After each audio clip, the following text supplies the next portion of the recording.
Hello, welcome in Ronald. Ronald Diaz, welcome in.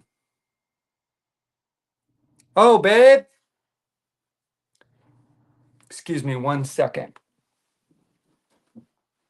Babe?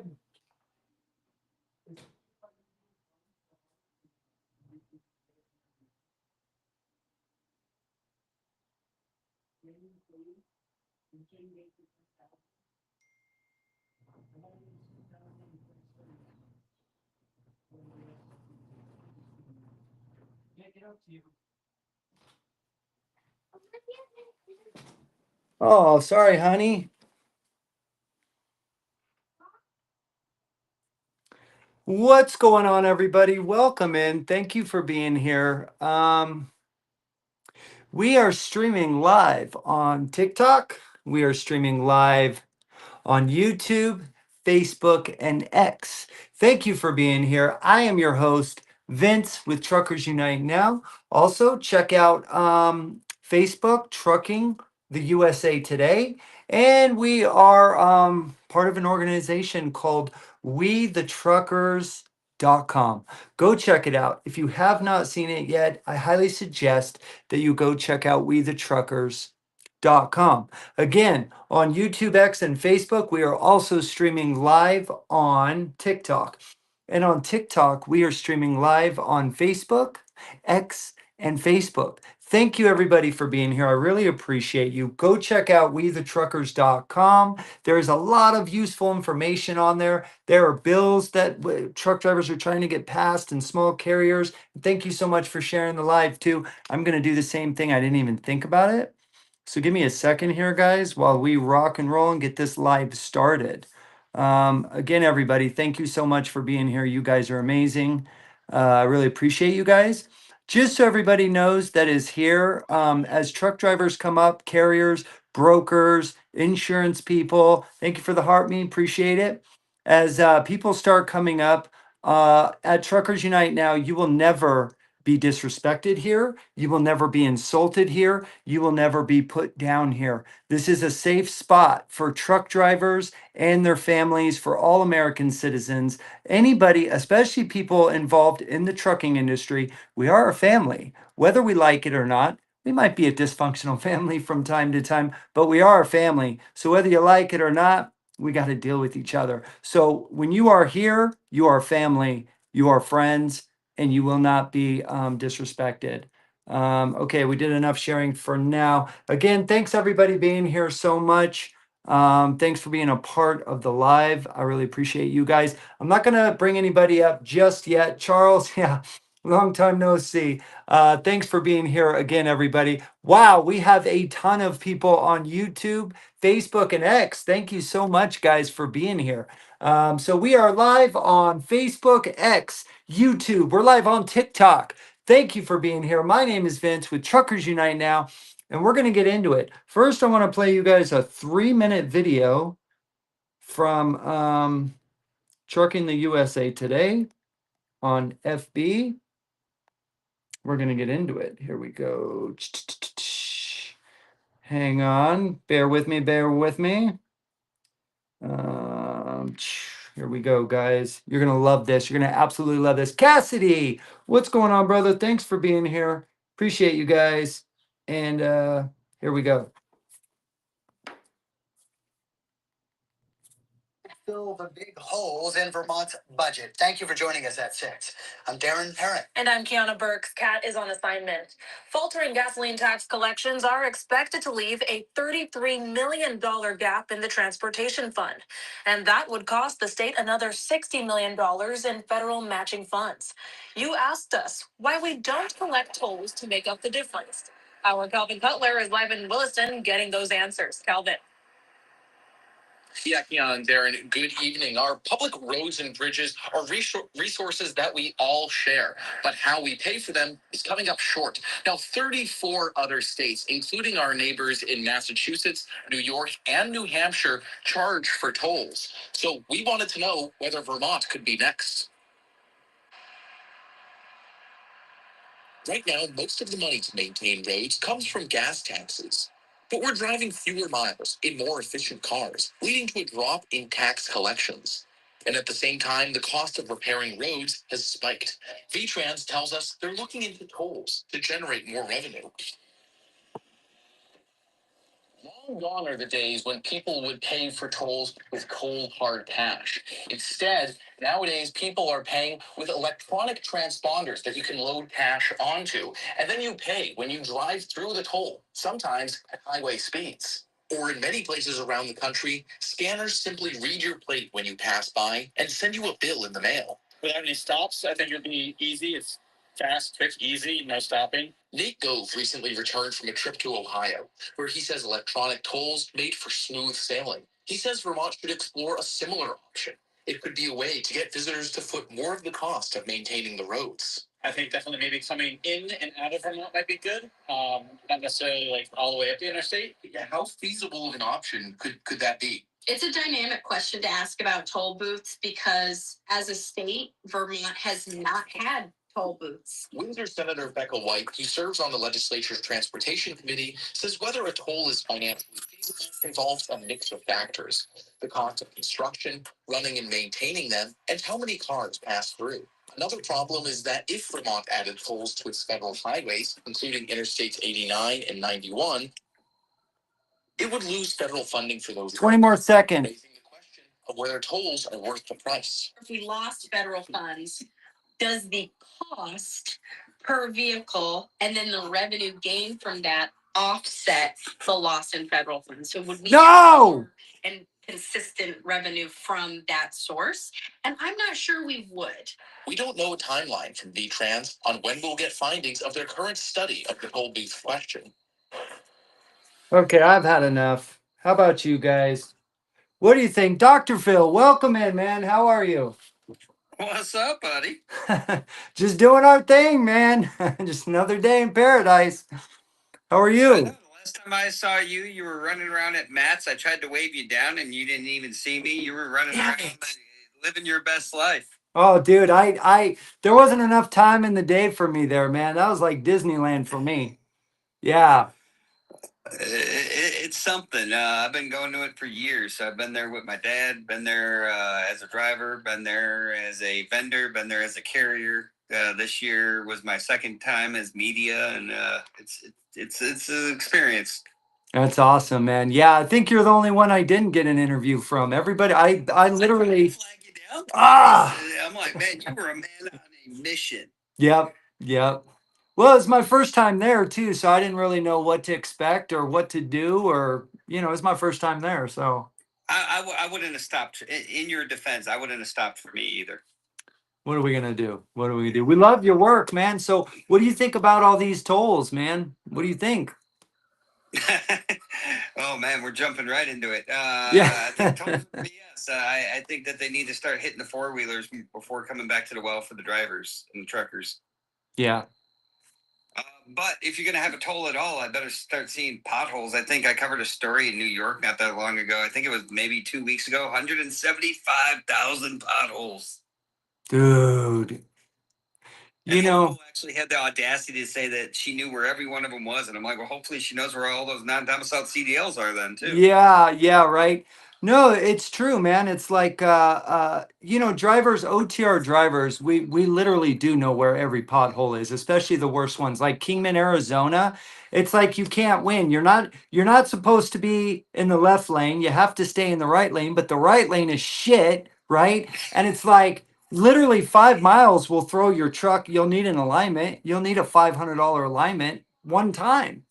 So you That's can't why you win. make friends with all the alignment shops. I need to go see Rocky, definitely. I need to see Rocky in Florida. No, it's true though. Like, 12 years ago, the first time I went through Indiana, I knew there was a problem because and I wish I would have started advocacy then. I'd be 11 years ahead of the game. I've only been doing this for like 7 months. So I'm still like an infant. Thank you. I've been watching you since you started the whole I'm going coast to coast to see the White House. I'm like, that's not going to go well. No, and it didn't go well. Yeah, I'm still gonna try in about a month. I'm trying again. Yeah, no, hey man, just keep knocking at that door. I will say if there was ever a time that you were going to find success, it would be with this administration. I don't know if you're going to get in front of Mr. Trump, But I'll tell you, like Derek Barr, Sean Duffy, quite accessible. I've gotten into talks with them pretty regularly. I'll tell you what, like I'm in the current thought process of getting this new shirt made. I have this T-shirt idea, and it says "Raising the Bars" at the Nice. FMCSA. Nice. Okay. All right. Yeah, I'm a big fan of Derek Barrs. It's not often that I get to say I support someone because like politicians are politicians at the end of the day. But Derek Barrs gets it, man. He comes from an enforcement background. He gets it. He's in tune and he's accessible, which is something that I can't often say I see. That's right. That's right. Yeah. I talked to, I don't know if you saw my interview with, I think his name's Ahir. He's right underneath Derek Bars. And he gave me his card at the show and he said, hey, if you want a meeting with him, let me know, you know? So I'm going to try to talk to Derek Bars soon. I really think what we need is, you know, it's obvious we have a lot of uninformed, unexperienced people running our complete industry. We don't have a guy like you or me up in the office. I wouldn't want a guy like me either. But like somebody with, 30, 40 years, I would rather have a guy like you than like a lot of the people in the FMCSA came from the ATA, and like I don't want the ATA rejects inside the FMCSA. right, right. Like we have a driver shortage, right? The ATA says we have a driver shortage. They're paid by law. You know how it goes on and on and on. Don't even go down there. Yeah. I just had to argue with a broker on my show. He's like, "There's a driver shortage." I'm like, "No, there's not." Yeah. And he is dead set. Well, if there's not a driver shortage, why do we need to raise their wages? I'm like, because they haven't gone up in over a decade. Yeah. Yeah. You know, people think I'm crazy, right? I get on here and I say, drivers, company drivers, you're worth 300 grand a year. And they're, oh, you don't know what you're talking about and this and that. Okay, wait a minute. Just stop. Just stop. Let's unprogram everything we've heard for me 48 years. So for 48 years, let's unprogram all the brainwashing, all the psyop training and the bullshit, and just let's really critically think about this for a second, right? Everything's gone up 30 to 40%. Where's that money going? Well, not everything. Not everything drivers' wages have. And Yeah. gotcha. You did get me. You did get me. But so I just did a 3 hour live on I delivered 8 miles from the Kimberly Clark warehouse. I'm sure you're aware of it, right? You've seen the video of the guy setting the pallets on fire or no? I Yeah. had a feeling you were gonna go that. Yeah. Dude, I saw the well, video that I covered it on the shows. I literally delivered 8 miles away from it. So how could I not, bro? Like I was like, Follow the smell all the way there. oh, dude, I was like a rocket. I just followed the smoke trail. And it was the next day, it was the next morning. I went there. Police were, I had to walk like 2 miles to get there. But you can go to my Facebook, X, or YouTube and watch the 3 hour live. But here's the thing. So I did some research after that. I found out they have 38,000 employees. Each employee covers, what is it, 60,000 square feet, right? They make anywhere from $19 to $26 an hour. In Ontario, California, that is it's 48,000 a year, which is 20,000 below poverty. It's not even paycheck to paycheck wages. So I look at that from a different perspective. Being someone that lived well below the poverty line for years and had to scratch and claw, I chose not to work for people that were cheap. And if enough people make the conscious decision to not show up to work, for those type of people, those people are forced to raise the wages. The problem comes from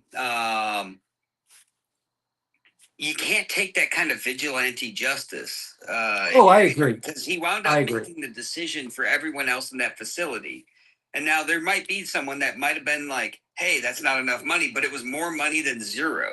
This is true. Oh, I don't advocate at all for violence or you. I've shown you, you've seen a lot of my stuff. I like to debate. I love to debate, dude.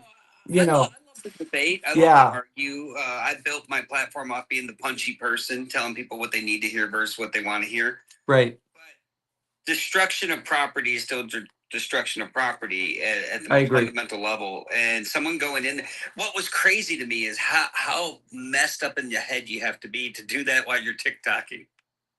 Just dude, that's a desperate man. That's human nature 101. When a desperate man is desperate, that's what you or I would have done. But we're I don't want to say normal, because who's normal, right? What is Oh, normal? I'm far from normal. I would never call myself that. Well, here's the thing. Listen, here's the thing. They make $2.55 billion net pure profit per year. That's gravy. That's gravy, right? That's gravy train. That is literally profits in cash. 2.55 billion. If they were to give $750 million to their 38,000 employees, that would give them $40,000 more a year per employee, and they would still make about 1.8 billion in profits a year. Where I always am coming from, to me, yes. How many Ferraris do you need, Dr. Phil? How many? How many do we need? How many can we drive? Many. So I mean, like one would be an improvement. I'd like a Dodge Viper. That's my jam. I'd love to have a I Viper. don't want a Ferrari. I don't want anything where I need to get body work the first time I hit one of those many potholes. Yeah, Like, yeah. I got a nice jacked up truck.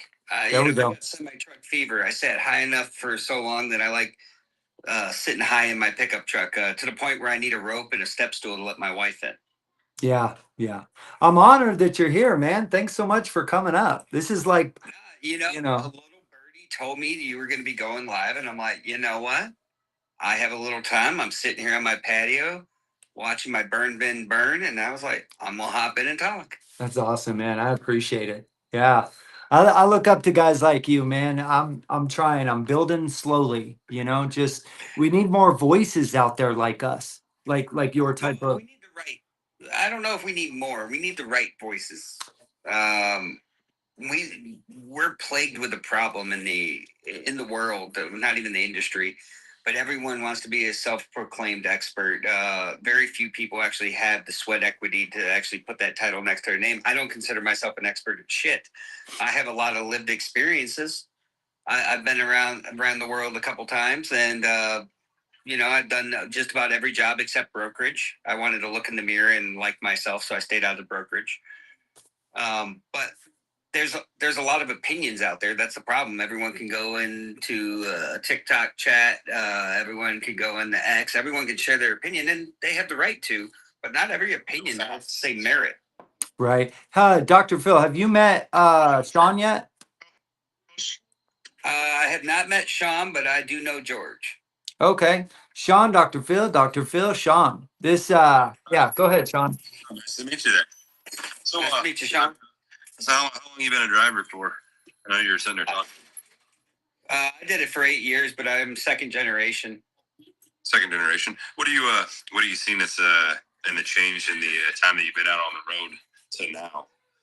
As far as I'm no longer on the road. I host a Sirius XM talk show 3 hours a day on trucking, and then I do a Freight Waves TV show on trucking. I got off the road several years back. I started a recruiting company, sold the recruiting company to a company called CDL Life, ran it for a couple years, and then back in December, I stepped away from that and started leaning in full time on my media stuff. So what would you say? So if you talk about truckers or talk to them, what do you hear the most complaints about in the industry that they like to see fixed? I could give you a shorter list of what we're not complaining about. Okay. Like wages. No, wages is a big one. Detention is a big one. The cliche shit that everyone wants to lean in on, popular talking points like parking. When you start to talk to a lot of the drivers out there on a regular basis, I don't hear them complaining about parking. I know it's the cool buzzwordy thing that people want to talk about. There's more important things out there. Hours of service need to be addressed. Hours of service is broken as shit. ELDs, you hear people talking about it. I try to educate them because the ELD is not the problem. The ELD enforces the hours of service. So if you have a problem with the ELD, let's talk about what's wrong with it. When they start complaining about it, they're complaining about the hours and the lack of flexibility. That's the hours of service that you're complaining about. Let's address the hours of service. They need to represent the job we do. Detention pay is a big one, or the lack of detention pay. Being paid for all your time, that's something I'm a huge advocate for. And everyone's like, it's going to drive up the cost for the consumer. Everything else is driving up the cost of the consumer. Right. Just get better wages. Right. Well, the economists are so smart, yet look, nobody's getting living wages in the United States. Everything's going up, but living wages are not matching anything. So I guarantee you, unfortunately, what that man did in Ontario, California, if you look at history, you research history. I went down a rabbit hole the other night and I found dozens and dozens of articles. This has been happening since the beginning of time, when corporate giants and global elites are making everything. When 1% is making everything and the other 99% are just getting by and they feel like slaves, Netflix and nicotine isn't enough. You know what I mean? It only goes so far. And I think we're there. Pretty well off Zen and coffee. Like Zen and coffee served me well. Yep. Yep. I hear that, man. So Yeah. what advice do you give to people when you know, if they come to you with a problem, like you know, like hours of service or something, like how do you tell them to try to fix it? Do you say, hey, go to Derek Barnes, or like what's your advice? Hell no. No, where I do like Mars because he's accessible and he's listening and talking to the truckers rather than the ATA. Where I would generally direct people is to get involved at a state legislator or local legislator level. Hold the people that are responsible for you and where you live accountable. The more of those people that just start raising attention to those issues on our behalf, because at the end of the day, they serve us. We're the constituent. That's right. We need to hold them accountable and get them speaking on the things that matter to us. And the thing is all right, I'm out of Chattanooga, Tennessee. The things that are important to me aren't the same as the things that are important to someone in Chicago. You need to start getting your local Congress people responsible for your interests. And I think that's where we have to start voting with our feet. We have to start being heard. We have to start using comment periods appropriately instead of just taking to the Facebook forums and complaining all day. But we also have to hold our employers. That's something that people often don't talk about. Our employers need to be held accountable. So if you're going to work for somebody and you see that they're supporting something that doesn't align with your beliefs, have that conversation. Because a lot of things that they're doing is they're pissing away company money supporting things that they might believe in. But if all of a sudden drivers stop working for them, maybe they'll change their belief system because at the end of the day, they need you. What do you think about getting more experienced truck drivers or small carriers up in the FMCSA? Do you think that would make a good change for us and for the industry as a whole? I think like many things, there's probably many drivers out there with experience that would serve well. There's also equally just as many that we wouldn't want in there. And you start to have that fine line, like not every person should be an owner operator. Not every person should be an astronaut. Not every person should be a doctor. Not every person should be at the FMCSA. There's people in the office that I would never want behind the wheel. Like we all have our skill sets. I think it's about getting the right people. You know, a lot of, and I used to say the same thing, but then I worked it behind the desk and I started to see the other side of things, which changed my perspective a little bit. But one of the things that you hear a lot of truckers say is every person in trucking should ride in a truck for a couple of weeks. Logistically, that's a nightmare to coordinate. Can you imagine? I'm a former driver. I would be pissed off if every time I showed up to work, I had a passenger. If I wanted a passenger every time I drove the truck, I'd be a bus driver. That's right. That's right. Yeah. You know, so I think there are people out there that would benefit from it, but you know, I think Yeah. You, solutions. yeah. The main thing I've learned in the last 7 months is do the research, right? Because you get on here and you hear so many different things because the internet is not censored whatsoever. And then we have free speech on top of it. Then we have Americans, which are naturally rebellious by nature, right? Humans are rebellious by nature. So you have all these different people talking. And I'm guilty. I'll be the first to admit I'm guilty of being a parrot. I used to be. 7 months ago, I'd see something, I'd say something like it was true. Oh, I heard so and so say this, or I saw a video that says this. Doesn't make it true. If I'm sitting here saying something, doesn't make it true. My truth doesn't mean shit. What I'm saying, is it a fact? Right? So now when I hear something, I go research it real quick. I do my best to try to get factual information after researching it, not just spread a bunch of misinformation, because that's, I think, where we're going really, really bad in the industry. Well, and that's kind of the approach I took with my platforms. Like, there's a lot of people out there that want to position themselves as the know-it-all. I'm never going to say I know it all. But I'm going to find the people that know the things that we're talking about, bring them on, and let them have the information readily available. That way, everyone listening has the benefit of hearing all these different perspectives, educating themselves, and forming their own opinion. Right. And so, anytime you tune into my shows, you'll find out that it's heavy on the guest. I could spend 3 hours a day sharing my opinion. I don't want that. I don't think anyone else wants that. I want them to form their own opinions and have those conversations and then join into the conversation. I think it's through conversation and education that not only will we find entertainment while we're doing the process, but we're also going to be able to formulate our own opinions and start having educated conversations that drive meaningful change. Well, I couldn't have said it any better. Let's see. Let me unmute him. What is your name up there? Above Sean there, the CDL Learning. Welcome in. Did you have something to say? Just kind of checking you guys out, see what you guys are talking about. I'm a different part of the industry. I'm a CDL instructor over here in Chicagoland. So, it's a little different over here. You guys are talking about, I was a trucker for a while as well, for over 10 years. But now I moved over to the instructor side. So, How long did you drive? A little bit over 10 years.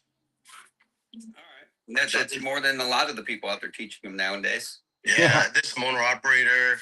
I started over the road a little bit, and definitely do have some experience when it comes down to like trying to give some knowledge to the new students that are coming out here.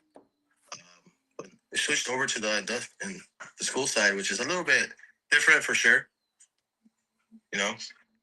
Do you take it extremely serious what you're doing there? You do, right? Yeah, of course. Because let me turn on my camera. Yeah, of course. Because we're over here, we're trying to build the new nation or new trucker fleet that we gotta looking for. A lot of people are retiring now, so we really gotta pay attention to that type of stuff. Because if we're just popping people out with regular CDLs, a lot of these people they won't keep them. Right. So we really try to over here, especially in Chicagoland, because we're a big hub for it when it comes down to trucking. A lot of stuff passes through here, so we do have a lot of. A lot of chameleons, huh? A lot of chameleons there. Through there. Yeah, mostly everything passes through here. A lot, not everything, but yeah, it comes through here, at least the Midwest. So Right. we have a lot of people that are currently trying to get their license. Being that it's coming into spring, the summer, it's definitely picking up now. So What's if you got a what's style. the you got? What's up, Charles? How are you? Hey, what's up, my guy? What's up, man? What system do you guys run? Do you guys run the Smith system? Do you guys teach the Smith system? Like, what do you guys? How do you teach on your curriculum? Is it something that somebody kind of made, put it together, or is it something kind of like is it like a state stuff that they kind of put together and said, hey, this is what you guys kind of run? Is it kind of self-taught of what the instructors put together? Last year, everything went basically the same. So before, some states would teach a 90-degree backup, some teach with parallel. But now, when it comes down to the skills in the pre-trip, and the driving portion obviously is different because you're in a different area when it comes to the road test. But the pre-trip, for the most part, is the same. The skills, meaning the parking, the forward stop, the straight back, the forward offset, the parallel, it's all the same. So obviously, everybody has different techniques to get it in there. But we're all teaching the same if you really think about it. All the same air brake tests when it comes down to the in-cab inspection. It's all the same. So all depends, who you're dealing with, what school you're dealing with. Some people will just try to push you out. But we go through the DMB, the Illinois DMB. So we do go to the DMB in West Chicago. We're in mid-city Chicagoland. So we go to the DMB in Chicago and Elk Grove Village, which, that's probably the only. Oof. Yeah, so we take it to them. So it's not like we teach them and train them and test them because we can't do that. We can't teach them and train and pass them. Elk Grove Village is like the epicenter of like shit. And their yard is so small when it comes down to the skills. So when you take these new students that have to do a sharp turn around cars, pedestrian cars, a lot of bad stuff happens to there, when it comes down to hitting cars. But their skills, their yard skills is pretty small. So Wow. Hey, Vince, can I say something real quick? Yeah. What's up, Jorge? How you doing? Hey, Charles, I saw that you were on here. I just thought I'd pop in and say hello. Hey, appreciate you again having me on your show, dude. I had a lot of fun reading all the comments from all the videos you guys posted. The amount of ignorance that it's out there is amazing, dude. It's insane. That's why it's important to have the conversations, and it's important to have the education, because not everyone that has a mouthpiece should be actually use it. Yeah, man, I appreciate that. I was having a blast reading them because a lot of people just don't know the reality of what is. They don't even know what DACA is, and that's what I'm glad I did it, to be honest, because it was amazing. I had a guy yesterday, and like, listen, when you talk to as many people as I get the privilege to talk to, not everyone's going to agree with you. I'm fine with that. But you saw that video I had up yesterday where one of the clips that we cut was me saying not everyone should be an owner operator. I stand behind that statement. I wanted to be an astronaut when I was a kid. They didn't send me to the freaking moon. I got to watch it from the TV like everyone else. There's a reason for that shit. That's right. Not everyone should be a truck driver. Not everyone should be an owner operator. But this one individual got in the comments and like, "You're a racist." I'm like, "No, I'm a realist." I was like, "There's a difference." I was like, "I'm sorry your feelings are hurt." Turns out in a sidebar conversation, this is the same individual who couldn't get a CDL. If you can't get it, there's a reason you can't get it. And nowadays, to say you can't get it is something. Like, how bad were you? It shouldn't be easy to get. It's not easy to get a pilot license, right? In today's world, when they're giving them out like participation trophies, to say you couldn't get one, Right. and then be mad and disgruntled over it, like there's a reason. Practice, learn, I don't know, maybe a pop-up book or color by numbers so you can figure it out.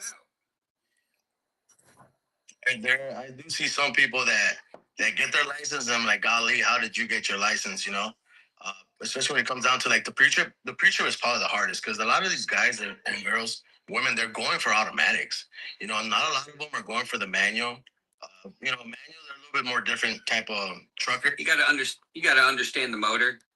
Yeah, and then when it comes down to the driving portion, when you're an automatic, you got to slow down before a turn. A manual, let's say you're in ninth gear, you got to downshift to sixth, and you can't skip no gears before you make a turn. So you're slowing down, right? So and don't you think engaging with the truck, actually operating the truck, makes you a more you're more aware of what like I just waited 3 extra weeks to get my 2020 Freightliner. I just got a new truck for me, 2020. I waited 3 extra weeks to get a manual 10-speed. The reason I did it is because, I'll be honest, I started getting complacent with the automatic, right? Yeah. So I got the manual to like slap myself, discipline myself, and get back into the game. I don't want the truck to drive me. I need to drive that truck because there's human life everywhere, right? It's common sense to me.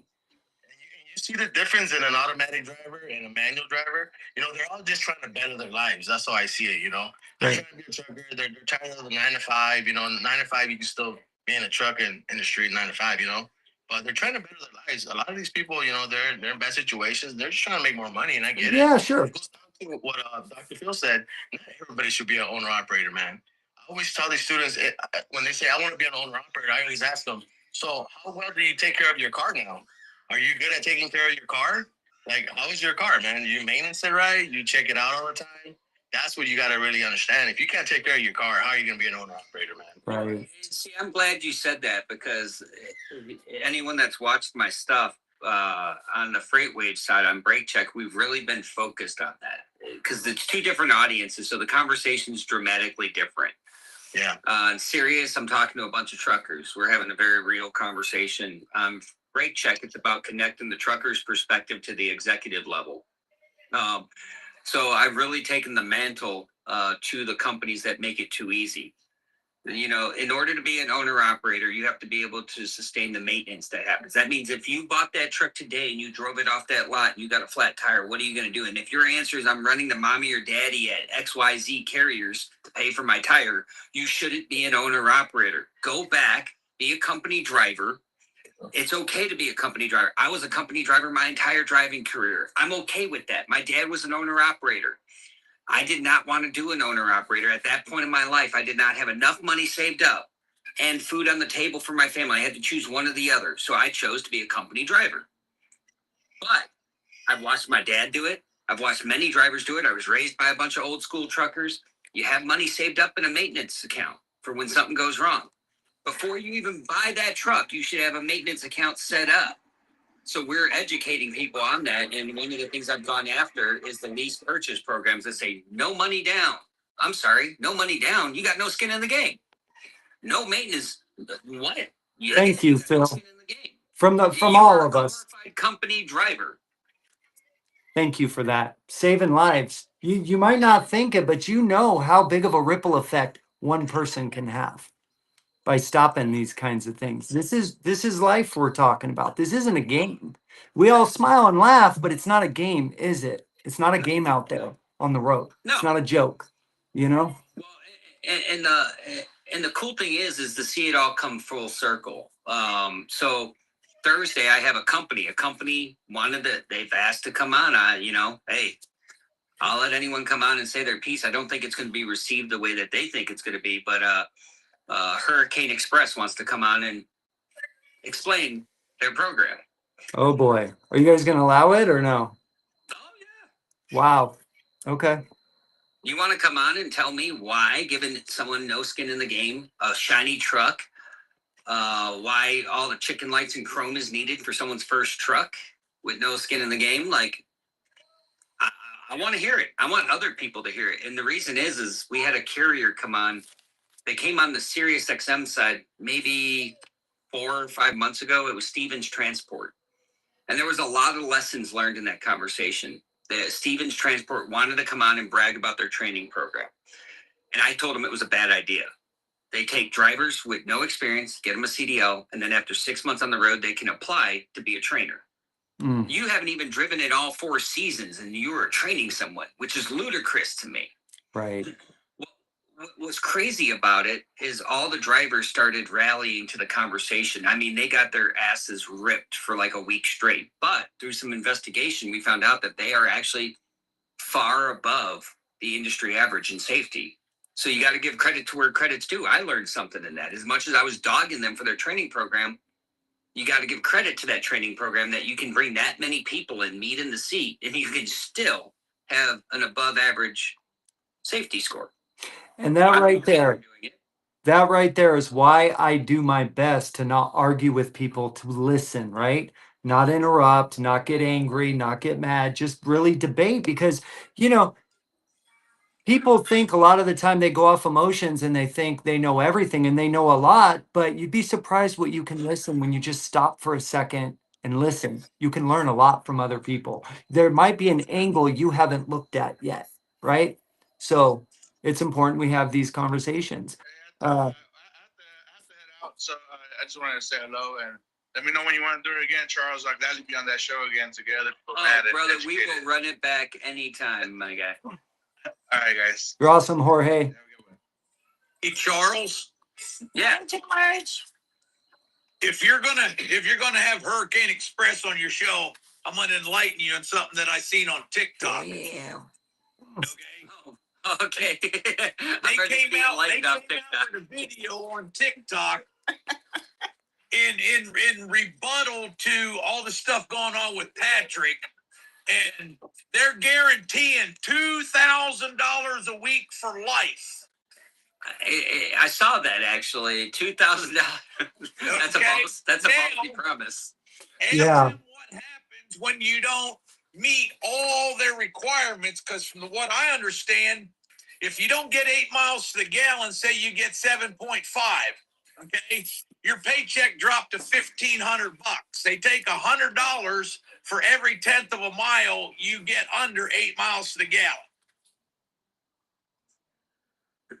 Well, and that's why I want to have them on. You know, I think I take a different approach. When they asked to come on, I was a little hesitant at first, but I think sunlight is the greatest sanitizer.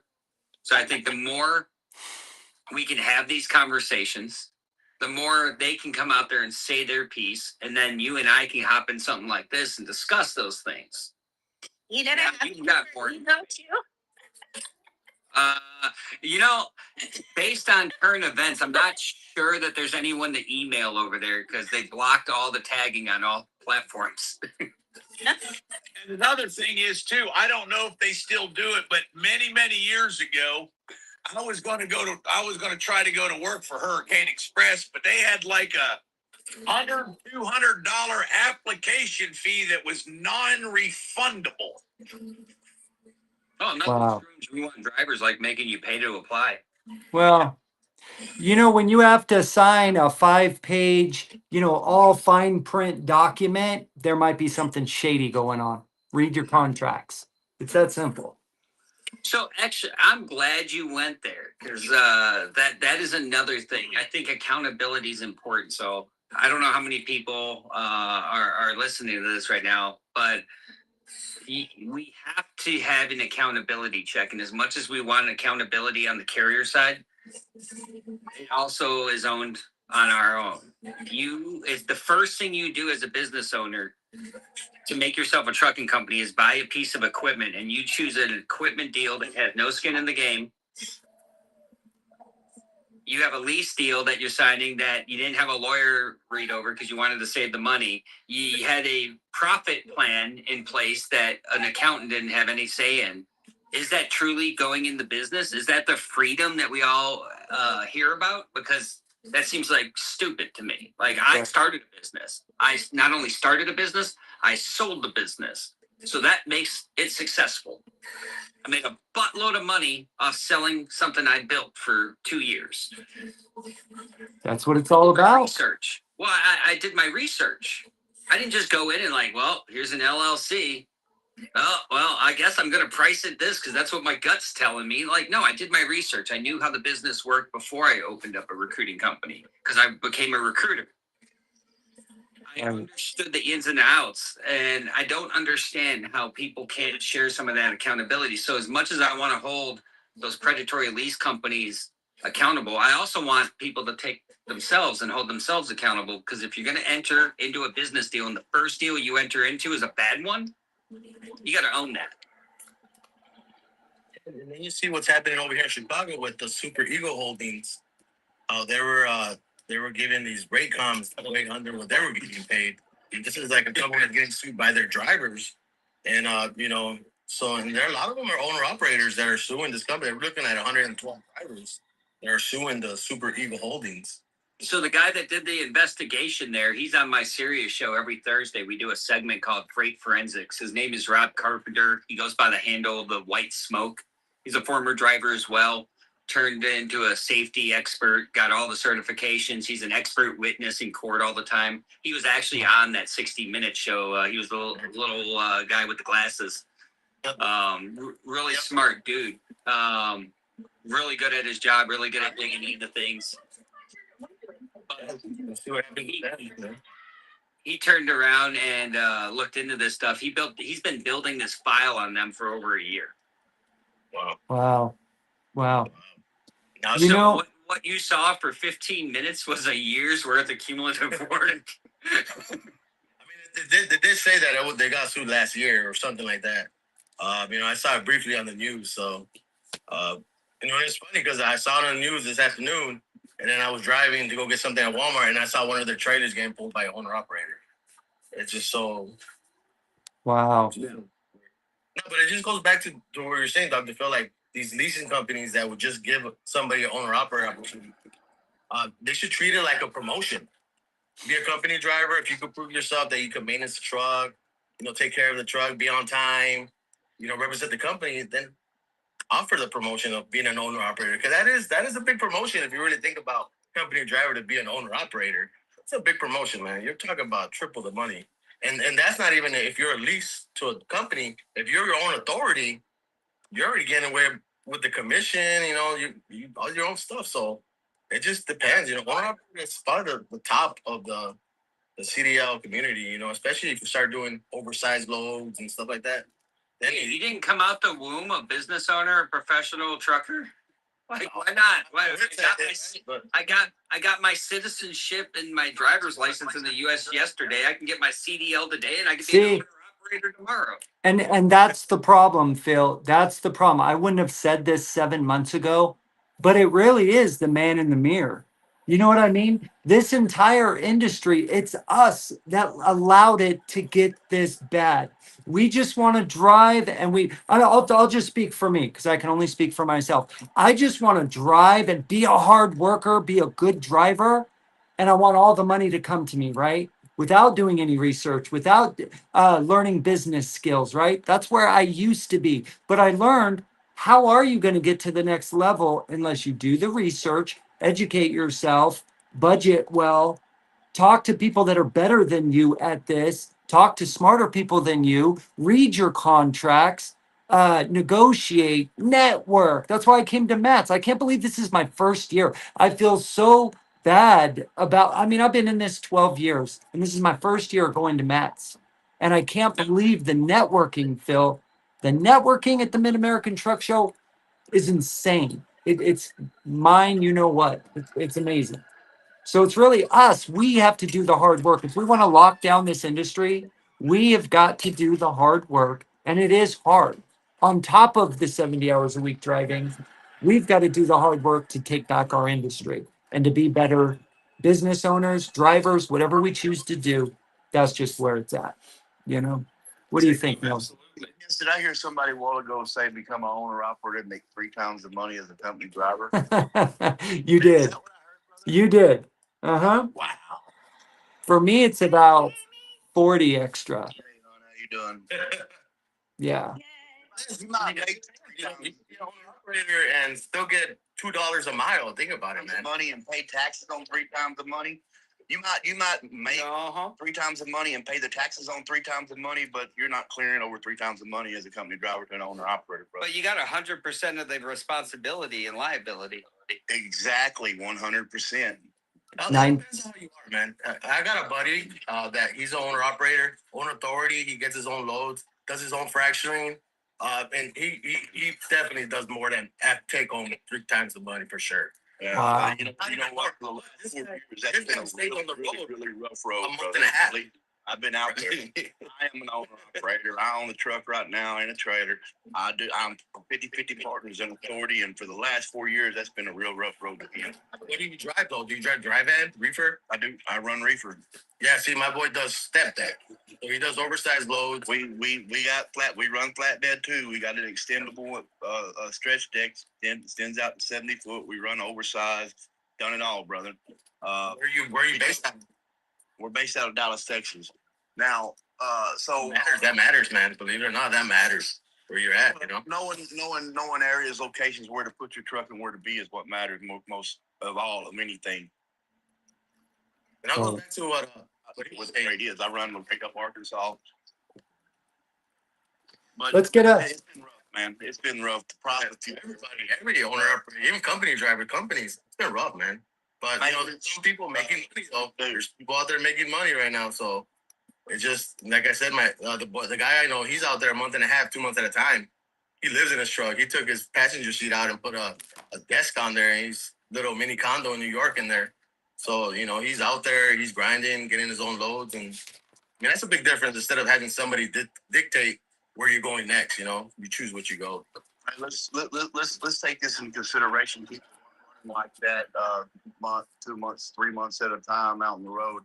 So what is the sacrifices of that? So I can sacrifice family for work, but also the average life expectancy of an OTR driver is 61 years of age. So there's big sacrifices. I come off the road about 4 months ago when I've been home. I went back to work at a municipality. I'm a public servant at a water company. Now, I was one of the fortunate truckers that had a good career before I went to trucking. So I had something I could fall back on where I'm licensed. And I make good money here. But, you know, when I look at the trade-off being gone all the time, my family being here by themselves, watching my kid and my wife grow and age in pictures and photos, man. I'm telling you right now, dude. I've been back in the water company a couple of months, man, and I'm happy as a camper. I'm a happy camper right here. I've lost 43 pounds. My blood pressure come down 30 points. I think I've added some years to my life, y'all. I agree. Getting healthy, man. It's you're right though. The life expectancy of a over the road driver is not that good, you know. Yep. Especially with all the stuff they got you to eat out there. Saw junk food and the healthy food they charge you double just to just to get it at the truck stop. So I get what you're saying. That's why I'm saying the truck driver, the small carrier has earned the bigger majority of the pay. Really, really smart people have figured out clever ways to write really clever contracts and put fancy words in front of everything to get the money off the backs of hardworking, good people. And while carriers and drivers are busy running those 4,000 miles a week, they don't have the time to pay attention to what's going on. Is it their fault? Yes. Is it my fault? Yes. But we're striking back. We're not allowing this to happen anymore. Hey, Milk, can you mute if you're not going to talk? You got a lot of background, brother. A lot of background. Well, the kicker there too is they have managed to do something, and we just started raising awareness around this. They have managed to do something that hasn't been done before. They have wound up infiltrating the American dream in trucking. You paint this picture. You've turned the American dream to a carrot on the stick, and then you've exploited an already exploited workforce and turned them against one another. So you have these TikTok influencers for these carriers out there promoting this dream. And for them, it's a dream because they keep bringing in new victims. They get better contracts, better rates, better freight, and they just keep bringing in new victims. Those victims aren't having the same experience. They are now turning us against one another, and it's because we are so fragmented and so worried about ourselves that we have ignored the fact that this is a brother and sisterhood, and it always has been. That's right. Wait. We got to go back, man. This goes way deeper. This didn't just start. So this started in 1980 with deregulation. That's when the real war on American truckers started. We've seen when they disbanded the ICC and went to the FMCSA. The trucking action plan, Biden's trucking action plan, was the final nail in the coffin. That's the reason why I climbed out of a truck. Anytime the government feels uncomfortable or wants to manipulate rates, which we hear all the time, this is capitalism. It's a free market. It's not a free market if the government has the capability to reach out and reach in and control capacity. Yeah, it's amazing where it's become some of the hardest, most kindest, most hardest, most patriotic people in the country are the ones that constantly get attacked, and it doesn't end. Now, I'm all for a free market, right? I'm all for a capitalist society. That's what we are. But if I'm sitting around and instead of going and finding a job or starting a business of my own that creates something real, instead of doing that, I think to myself, what business can I attack and come up with a clever way of getting what they've built, right? And attacking them and getting their money. What am I doing? For example, parking. Let's talk about it just for 1 second, right? Truck parking. It's never been a thing till now. Well, That's exactly where I was finna go. Truck parking club. $4,000 a month, a year. $4,000 a year out of our family's pockets. Everybody that jumped in the truck and they Go ahead. sold their trucking company or jumped out of truck and then become experts in it. Kevin Rutherford, Craig Fuller, and I like Fuller. All these different people. Adam Wingfield, me and him are friends. I'm not holding my nuts on them, but everybody went from a truck. And if trucking was so good, why did they climb out of a truck and look for either a driver to sell in recruiting or tell the driver something instead of staying in the truck? He only goes in there to do so many spots. Right. Wild Child wants me to talk about 61 years old being the average life of a truck driver. Well, yeah, Wild Child, 61 is the average life of a truck driver not because of the driving, I don't think, even though we are not as humans designed to sit like this 11 hours a day, okay? It's all the stress and anxiety that we're dealing with everybody and their brother and sister trying to get into our pockets, right? Instead of going and creating a business that's grassroots, that's whole and pure, they're coming after somebody that's already built something beautiful, right? So that's what we do as truck drivers. We go and we actually make money. We build something. But people that are constantly finding ways to get into that, they're not creating anything. It's just like taxes with the government, right? Do they do a service for me? Like all the taxes I pay at the end of the year, they haven't done anything to earn that. What have they done for me, especially lately, the last 10 years or so? What have they done to earn that $20,000 they're asking for every year? Nothing is government funded. Everything is taxpayer funded. All you fine folks are the ones that, that F-16 going in the sky, that's our plane. That doesn't belong to the government. Who is the government? We are the government. They are our employees. We tell them what to do. And that's what we're going to have to start doing. We tell them what we need them to do. We are their constituents, right? 60. Yeah. Hey, Sam. I'm sorry. I think we have to name a very important truth here. In 1980, they did not deregulate trucking. They deregulated the economics. And then they overregulated the participants. Exactly. I've been saying that forever. You know, it wasn't deregulation, it was re-regulation. So they regulated the carriers and deregulated brokers, the shippers. So everything fell on the carrier. And I've been saying that for years. So chaos was the system that was created on purpose. It was purposefully a chaotic system because when the participants live in chaos, they do not have time to come together. They do not have time to organize. They do not have time to stand against the people that are oppressing them. All they can do is hope that tomorrow gets here. Everything that we see today was a plan. Now, here's the thorn in the side. The 92% are a different breed. They're people that don't know how to quit. They're people that when you shake their hand, they mean it. They're people that when they tell you something, that's what they're going to do. They're people that when it's time for something to get delivered because somebody needs medicine, somebody needs groceries, somebody needs toys for it doesn't matter what they need. If I'm the guy that's going to do it, I'm going to do it. You can bet your ass I'm going to do it. They didn't count on that. They didn't recognize that who the 92% were. And I want you to look at what the 92% have accomplished for the last 46 years in the face of chaos that was supposed to destroy them. Imagine what those men and women could do if the chaos was calmed. Well, Sam, let me tell you, and this has been my theory all along. So we know that there was deregulation was a result of hyperinflation under Carter. We was in a rough time as a government, but it's my opinion that deregulation played back to the strike over the oil embargo in 1973. Basically, truckers embarrassed the government. So what they done with you're breaking up, Jamie. the trucking industry and to take the power from the trucks. I'm sorry. You're good. You're breaking up though, brother. Yeah, it's wild child, just so you know, there's another big statistic. It's a truck driver's job when you're out there on that road.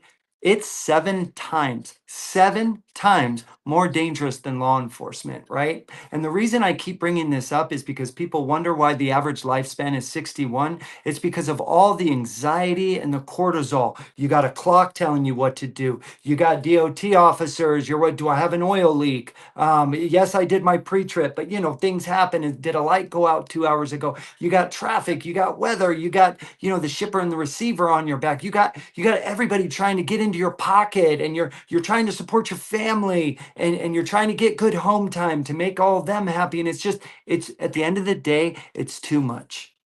It is too much. Why, as human beings, are we not trying to say, you know what? Let's work. Why is it a flex to work 70 hours a week, 90 hours a week? Why is that a flex? That's not a flex. That's not smart. In my opinion, do we need to work? Of course we need to work. We need to be a part of something, of society, and be a part of the group, right? And do something that matters.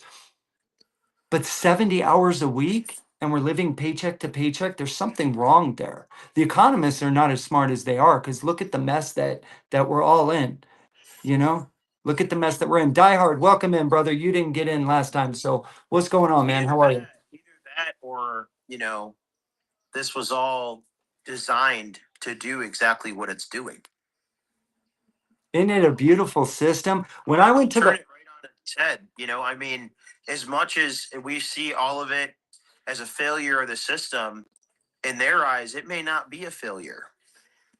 I'm just realizing that, brother, like a month ago. I was thinking 7 months ago when I went to the White House, dude, they were probably laughing inside the building. You know? what? I've identified as a conspiracy theorist for most of my adult life, and my pronouns have always been "I told you so."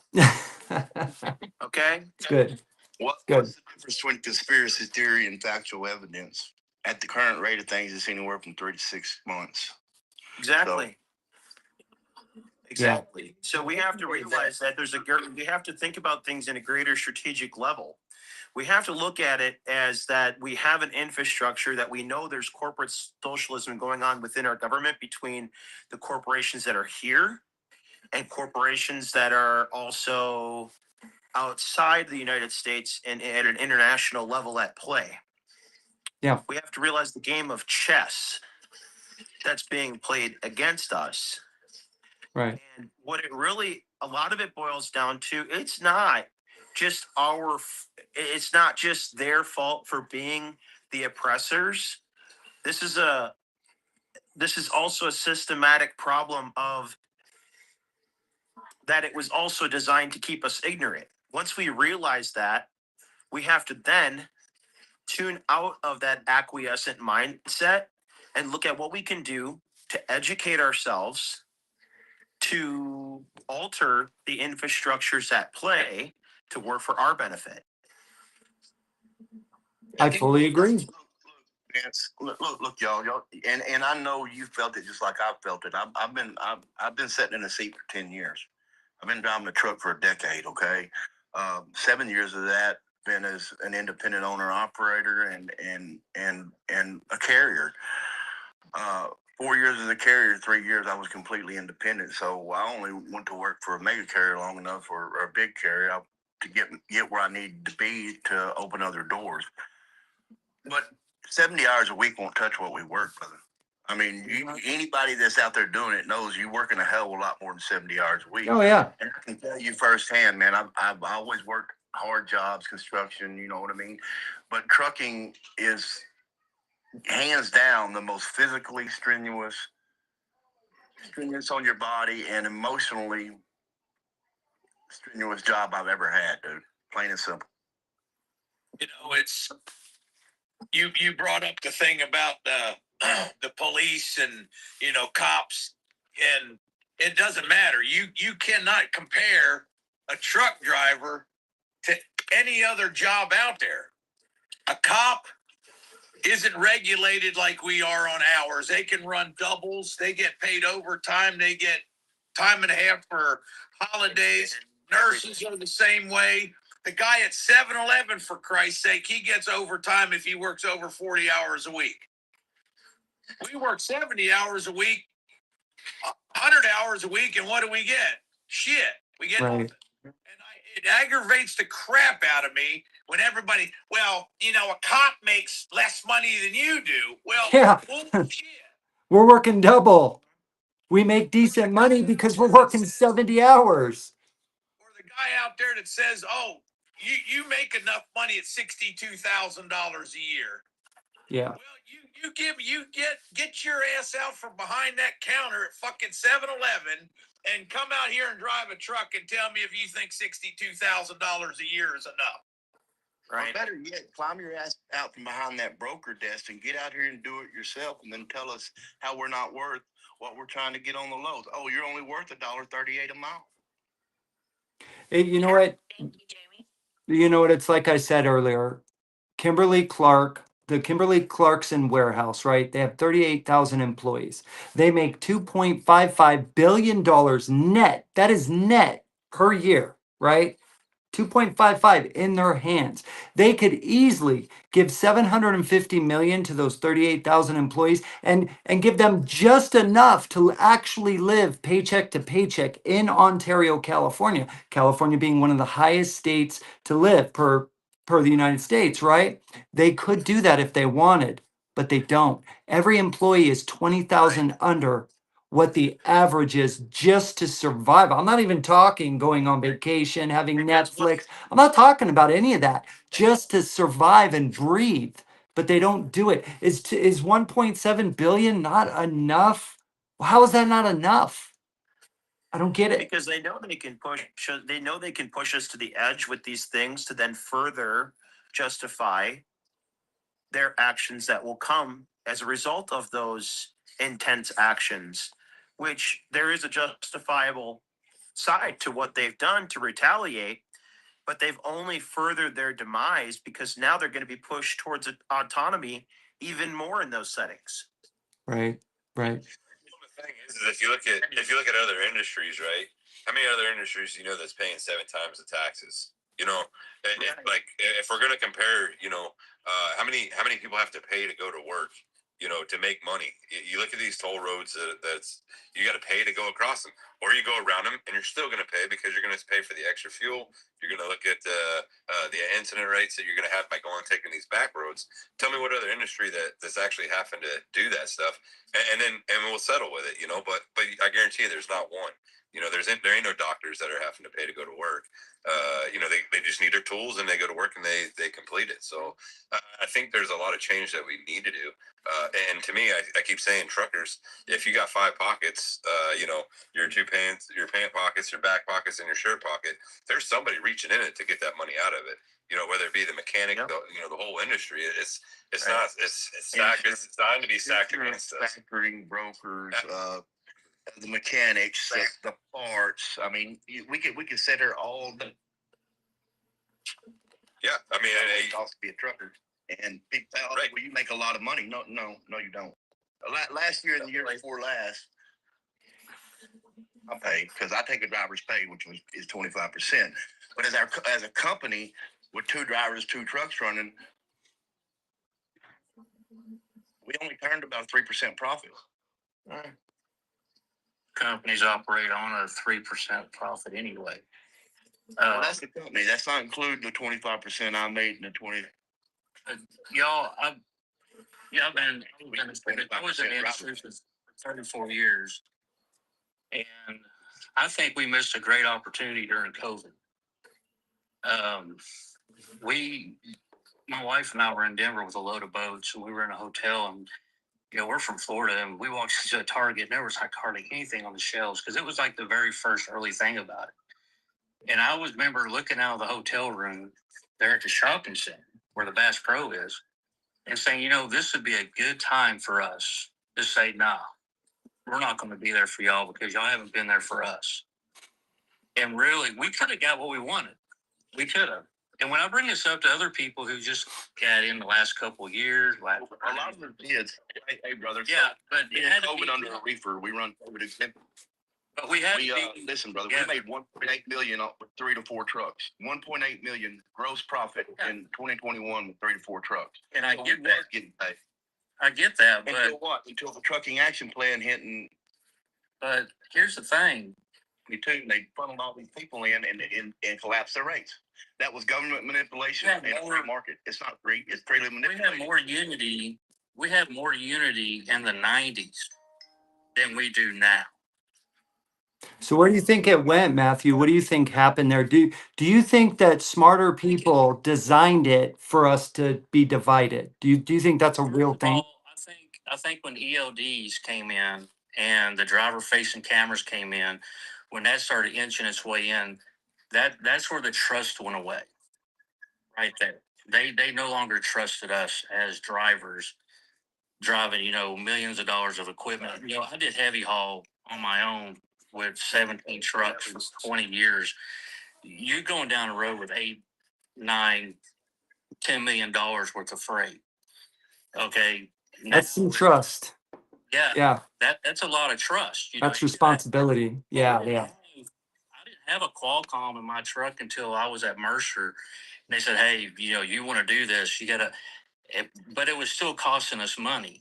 You're only allowed up, I think, 60 or 70 characters, free. And then after that, it was like $3 or $4 each character, So, but I think what happened was these companies pushed for 24/7 receiving, shipping and receiving. So there went our weekends, Everybody knows it was Monday through Friday up until Walmart and everybody started pushing drop and hook 24/7. And then that started chipping away, at our unity. Everybody knows about Party Row at the truck stops. I mean, I was one of the main culprits for that. Wow. You know, we go to Cherry Street truck stop and hang out. I mean, they're in, Fontana. A real brotherhood. A real, Yeah, it was. yeah. Yeah, when 24/7 drop and hook came into play, and the 24-hour receiving appointments at 1 o'clock in the morning, 7 days a week, it started chipping away from that. And then now you got these companies. I speak to drivers a lot now that go to these orientations, and they're like, well, they're saying the law is this, and they read it to me. I'm like, no, that's not law, that's policy. Yeah. Yeah. It's crap. I get It's gaslighting. gaslighting. They call me all the time from former companies I've been associated with, going, hey, what's their deal? And I was like, they're preaching policy as law. And I tell them, you might lose your job, but you can't lose your license. You can always get a job with a CDL. But, but with the thing about our unity going away and all that, it's just a hustle now. Right. There's no more togetherness. Everybody's focused. They get everybody scared about having a beer on the time off.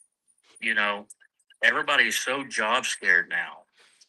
It's really control, man. They just want to control everything. And it's lame and it's weak.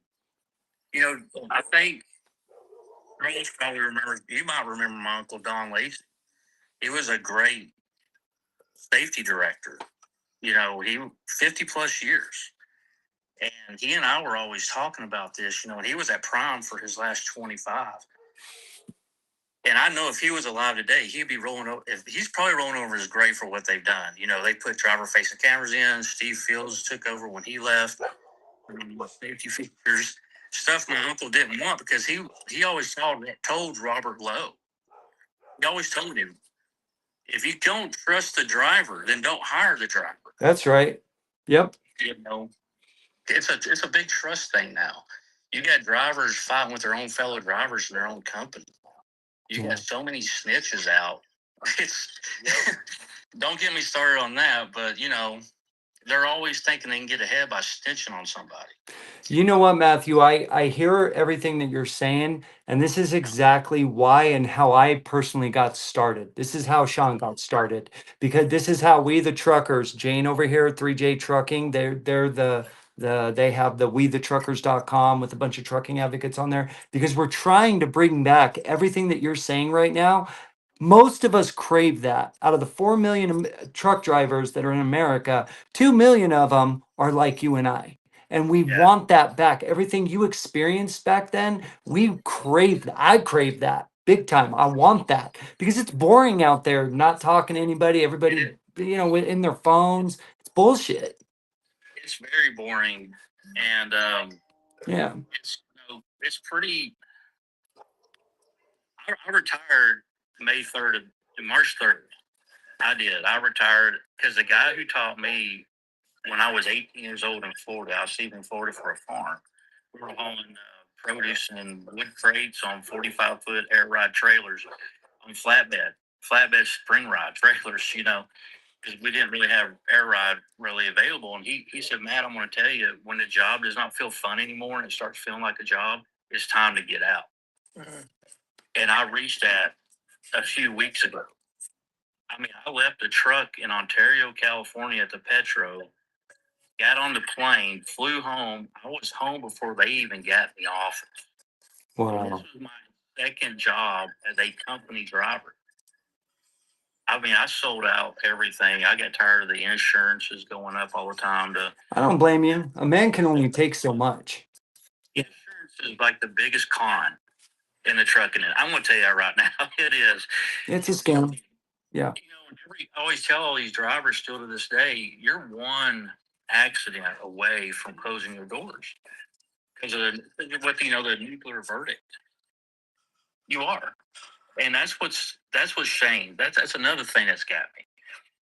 But I'm glad that all y'all are coming together with your groups and everything, giving some kind of advocacy, because we haven't had anything like that in a long time.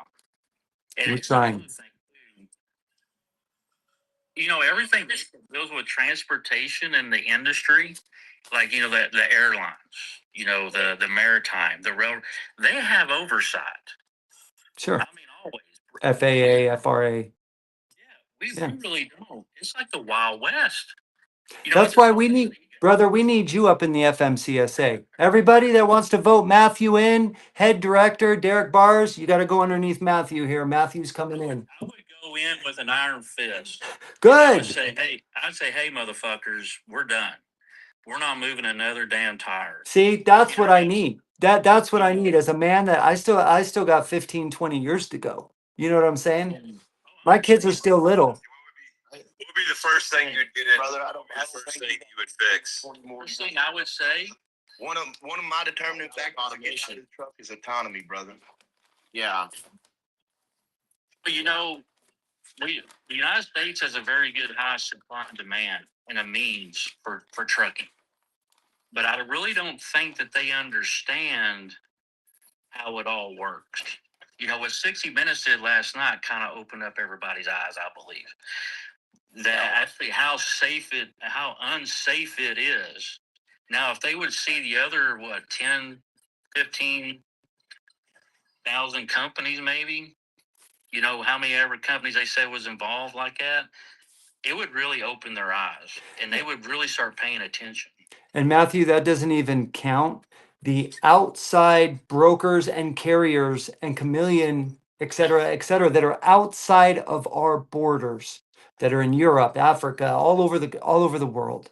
I don't know why or how any company is allowed to operate within our industry in our country being outside of our borders. It shouldn't be. I don't know you personally, but when I'm out there working my ass off, brother, I'm working for you and your family. I'm paying taxes for you needing help or things that you need, not people outside of out farther than the pond. You know what I'm saying? America first. So Bobby Loads, I don't know if y'all follow him. He's he's like a dispatcher. He's kind of like that Coven group. They post up their conversations they have with brokers. And this morning I was up, dude. I'm still up at 4 o'clock every morning, man. I just cannot get on a regular home life schedule.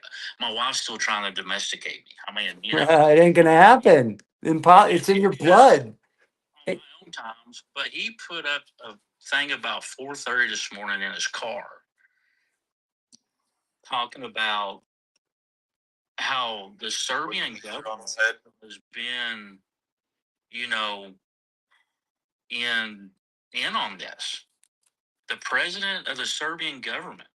And then there's a lot of people who I think really watched it. I watched it probably 17, 18 times.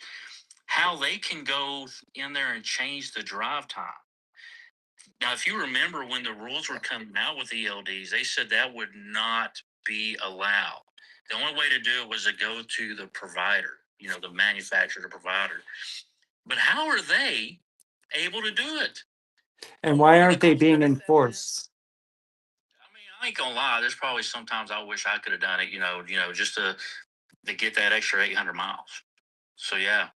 But anyway, guys, that we need to. Let me ask you this question. Back together.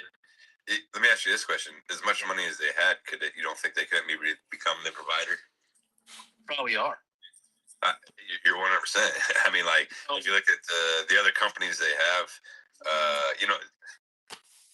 it's kind of crazy. So they have tons and tons of different of companies that they hide behind that does other parts. So yeah, absolutely. And if you're making that much kind of cash flow, you own the market, right? Who you competing with? System to fix them. I don't know if y'all keep up with it. I have been the last few years. When FMCSA, it's like every month they release a list of ELDs that are not allowed. You know what I mean? So yeah, we got Chameleon trucking companies, but I think we've also got the Chameleon ELD providers. Well, we have that. We have FMCSA people that their pockets are being padded, correct? I mean, we can all agree that somebody's looking in a different direction for a few bucks. And it's there. Connections at play, especially between the ATA, FMCSA, and the Insurance Institute of Highway Safety. I mean, when you look into the birth of the ELDs, all three of them, you can see in the documents, the dockets, that they were all in on that along with the mega carriers. My wife first distributed those. You know, my wife was a prosecutor for a long time. Trucking history will show you all that stuff. She's great about that. My wife read over the ELD mandate when it came out, and I bet she read it a lot in 5 hours. What did she think of it? Was she It's not shocked? designed for- It's not designed for safety. And Shocker. it's illegal. It's designed to control the drivers. Imagine that. It is designed like, when you notice when it got mandated, 2017, 2018, more micromanaging happened. I said that for years. And Hey, y'all, Vince, Matt, good to meet you, brother. You too. Jane, all of y'all, man. I'm fully domesticated again, and I gotta get to go to work. So, God bless you, brother. Tell you, Later, Jamie. have a good one, buddy. Go follow Jamie, everybody. Texas Trucker. Texas Trucker, go follow him. The ELD issue that we don't pay close attention to. Number one, the reason why the system overregulates the participants is to avoid the fact that it has created the problems that it's now trying to regulate. So it will regulate systems it will regulate participants rather than correct the system, because correcting the system means stating that the system was wrong to begin with. So it's never going to be willing to do that.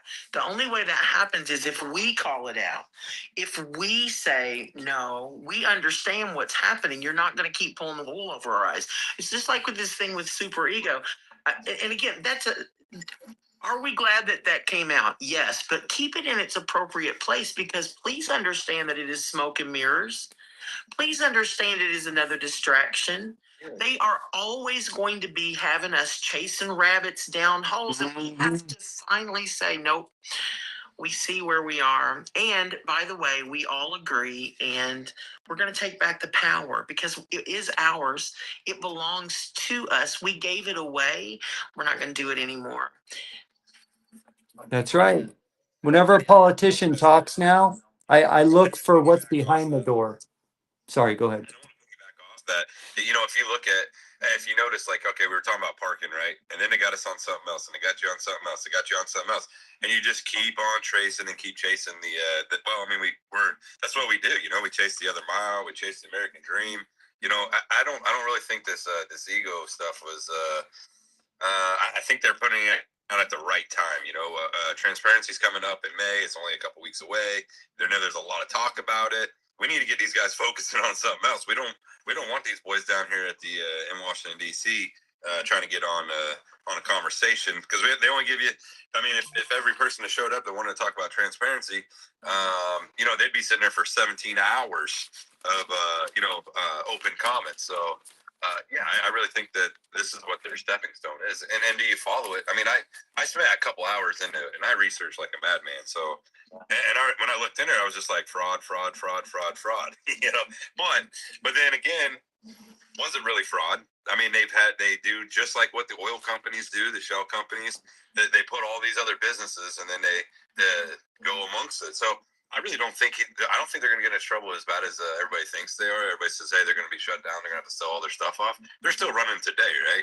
So if they had enough evidence, I know if they shut me down, I'd have been shut down the day that that video came out on TV. So do I think there's some problems? Yeah, absolutely. I think we're going to see this is going to be like a Facebook thing and everything else. They're going to bring them to Congress, their CEO. They're going to sit down and say, hey, you know what?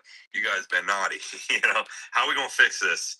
And that's what's going to happen. But then they're going to go back to work, and then everybody's going to forget about it. I mean, look at Kristi Noem, right? Just a couple months ago, Kristi Noem was in the hot seat, right? Everybody was firing her up, saying, hey, dude, you just got 220 million. That's a small amount, right? 220 million. But we all just ate it up. We're all over social media and we're talking about it. But now who talks about her today? Nobody. Yep. So I think I think if everybody kind of still continues, like, saying, hey, you know what, it's there, but don't get to their hot topics. It's just a hot topic for this week. And once everybody quits talking about it, we're going to be all like, hey, well, man, they just passed this. Matter of fact, they just worked on one with the bringing our alcohol level down to 0.2 now. I don't know if anybody saw that in the industry yet, but that's the next thing that's coming in. So it used to be 0.4, now it's 0.2. Right. So those are the things that we're not seeing. They're looking at getting rid of K restrictions. That's if you couldn't get a medical card in the industry, you could work in your state without a medical card and actually work for farmers. Some of the school bus drivers, like picking up buses and moving them from mechanic shops. There was a lot of work that these guys actually did that couldn't qualify for a medical card. And they said, hey, you know what? No more. We're getting rid of that. So About the end of life penalty, Sean. Sean, tell them about that end of life penalty for truck drivers that they're trying to pass. Yeah, so in Delilah law, that they're trying to slip that in there. So if you actually get into a vehicle incident and you get in prison, you get to pick which way you want to go out. So that was never before. Before it was like, hey, accidents happen. Vehicle manslaughter. You're going to do some time. Runner looking to arrange that second round. Now they're actually wanting to actually add the that penalty in there that we all don't need, and that's the sad part. So like that would be like going to McDonald's and saying, hey, well, I may have gave somebody with some salmonella stuff, and they disappeared. They went to sleep and didn't wake back up. That's the same thing in our industry, right? And I get there is some accidents that was it the actual driver's fault 100% correct? Was he doing or was it medical reason? Was he playing on his phone, distraction? That all this stuff has to go into effect. And if we put this on top of that and saying, hey, you know what? I already know how bad politicians work now. Can you imagine if you was to go fight against FMCSA and you had an incident? You know what I mean? Like you always got to look at every side of the angle of what they're going to put in and what they're going to pass to make sure it benefits everyone. Because it's something you guys should watch out and keep looking.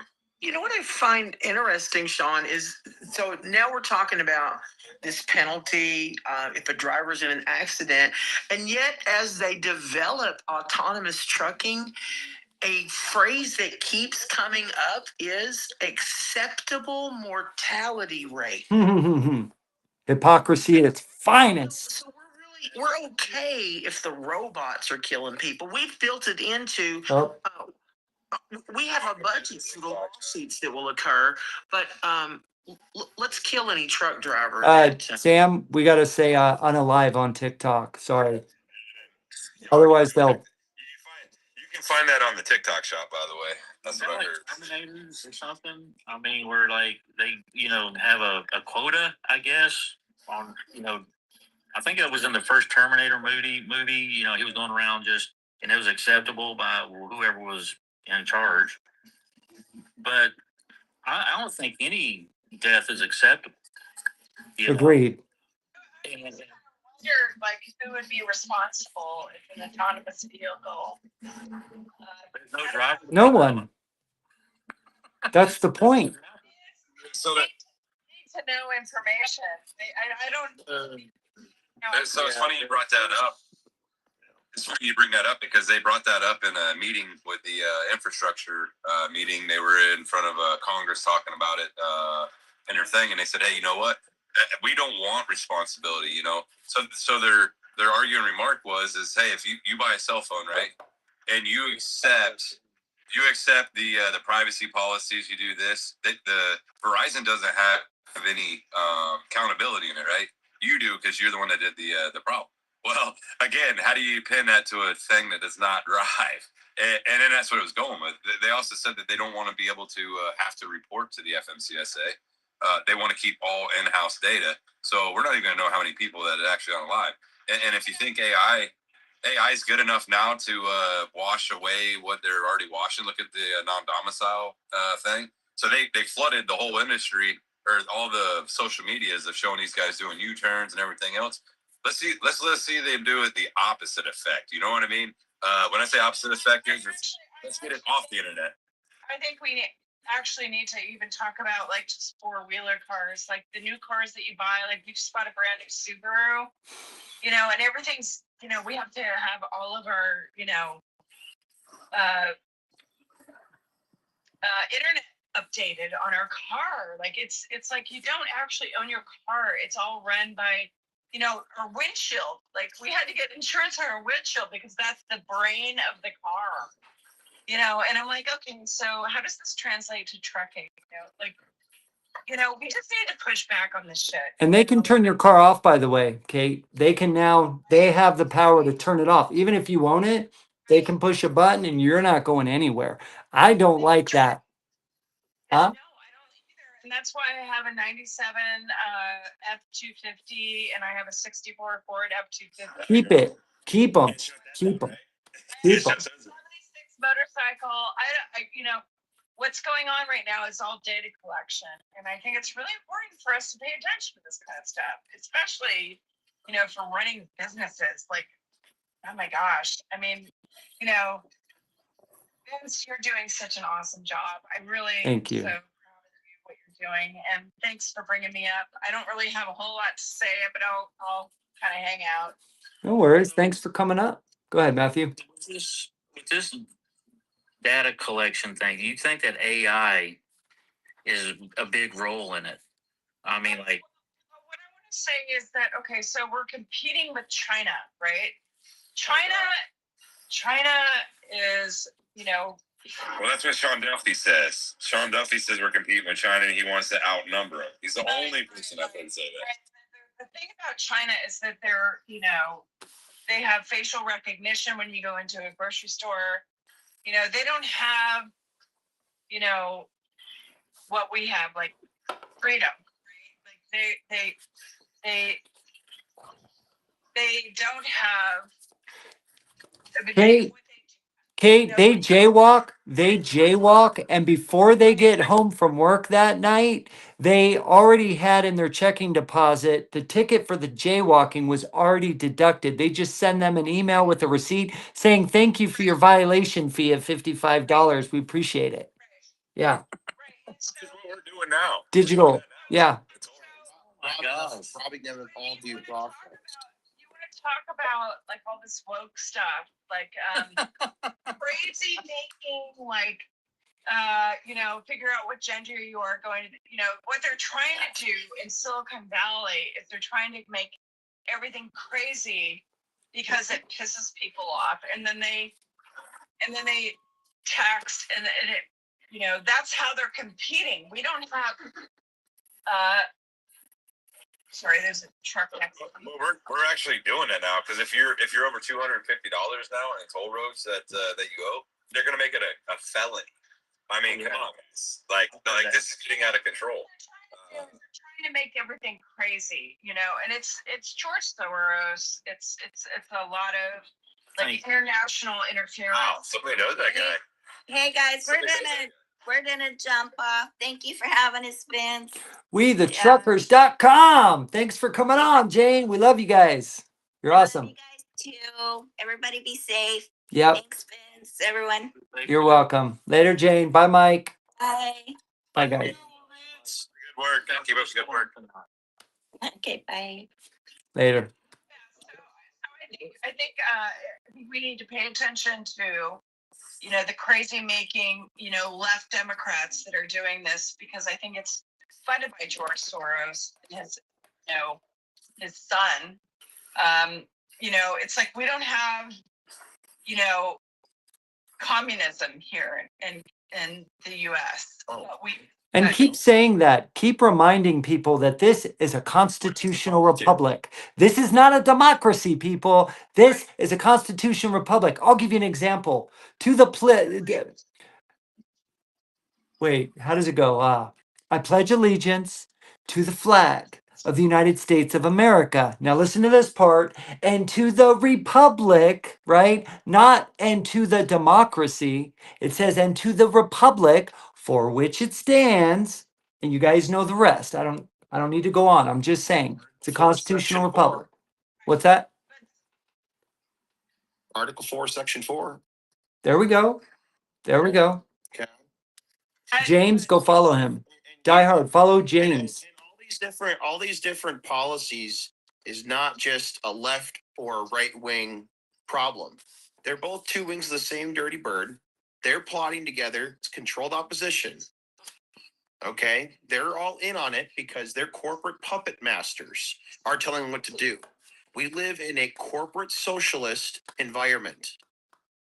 And if you don't know how to understand the legalese versus the what's lawful, there's a big difference. And it's how they lose you in that translation because they know you're not educated. They know that most of us aren't. The money is made off of our ignorance. If we don't become self-aware, choose to take that accountability, then our acquiescence wins us the prize. And Every time. Die Hard, I don't like what you're saying, brother, but you are 100% right. You're 100% right. I don't like it though, but you are right. And that was a hard pill for me to swallow over the last 7 months. But it is also on them as well because they know what they're doing. They're weasels, bro. Yeah, they're weasels. Yes, it is crooked. It doesn't justify what they do, but they make a lot of their money and they gain a lot of their power and control off of our ignorance. They do.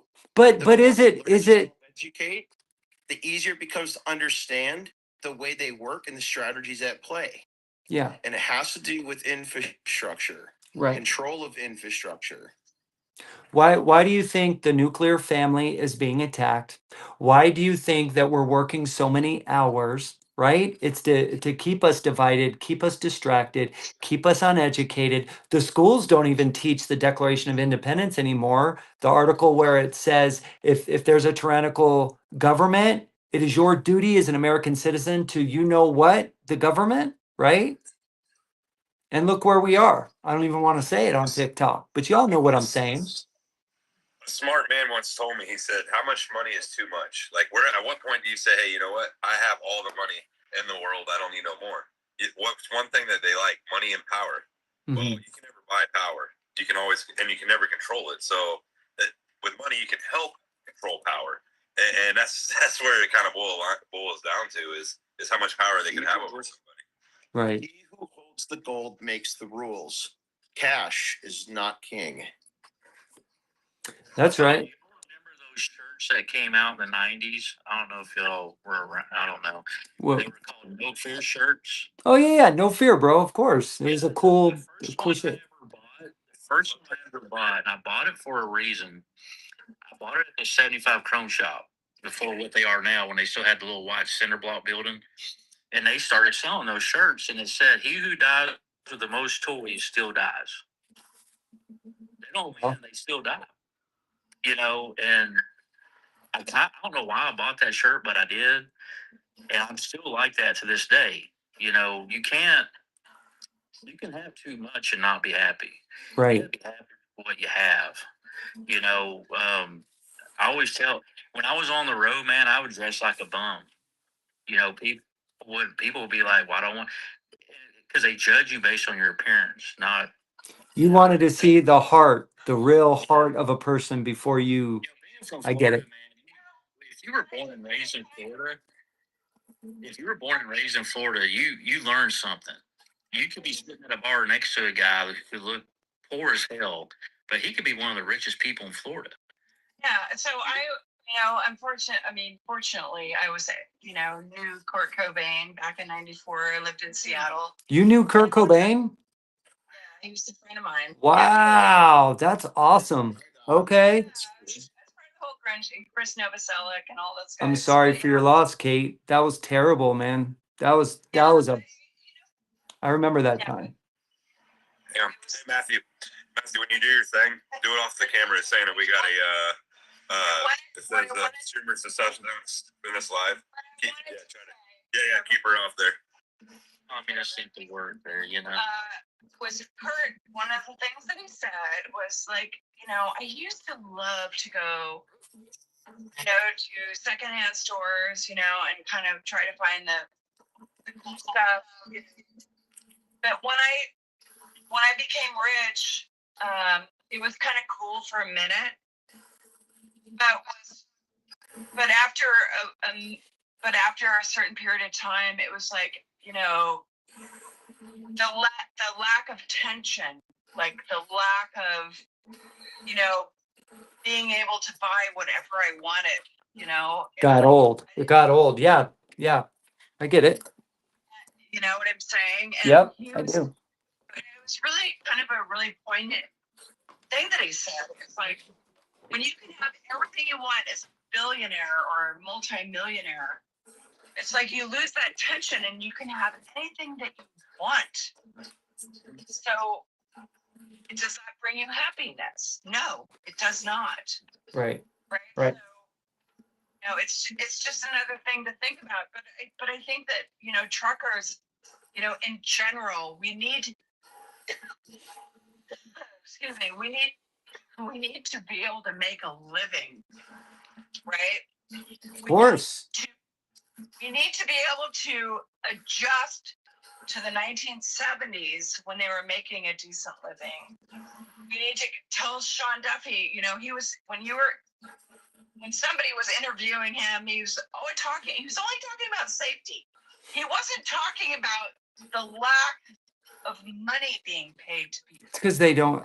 My opinion is they don't care what the average American citizen needs and America first. It's not in their wheelhouse either. But we need to make them fair, right? That needs Yes. We the people. first and foremost. We need to adjust. Okay, if there's one thing that I can say before I get off, it's we need to adjust from the 1970s and make the same living that they were making back in the 70s. I agree fully. That's the time that I always go to. People argue with me. I'm like, in the 70s, it was great. The living wages were wonderful. We were making 3 times what we were in the 70s than we are today. And people were like, oh, we were only making like 35,000. I'm like, I know, if you exchange the currency rate from then to now, we were making 3 times as much. A company driver was making like 270K.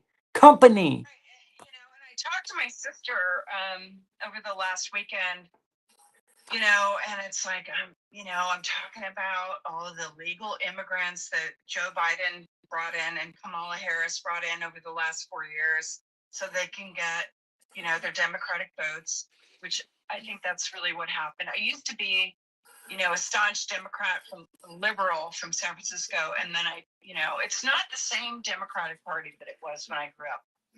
And what I'm saying is that's not okay, because I mean, I'm sorry, your husband works for NASA and he's a, you know, mechanical engineer for NASA and he makes $400,000 a year, but I'm your sister, I'm a working class person, and this illegal immigration problem is really affecting my paycheck. They are sagging our wages.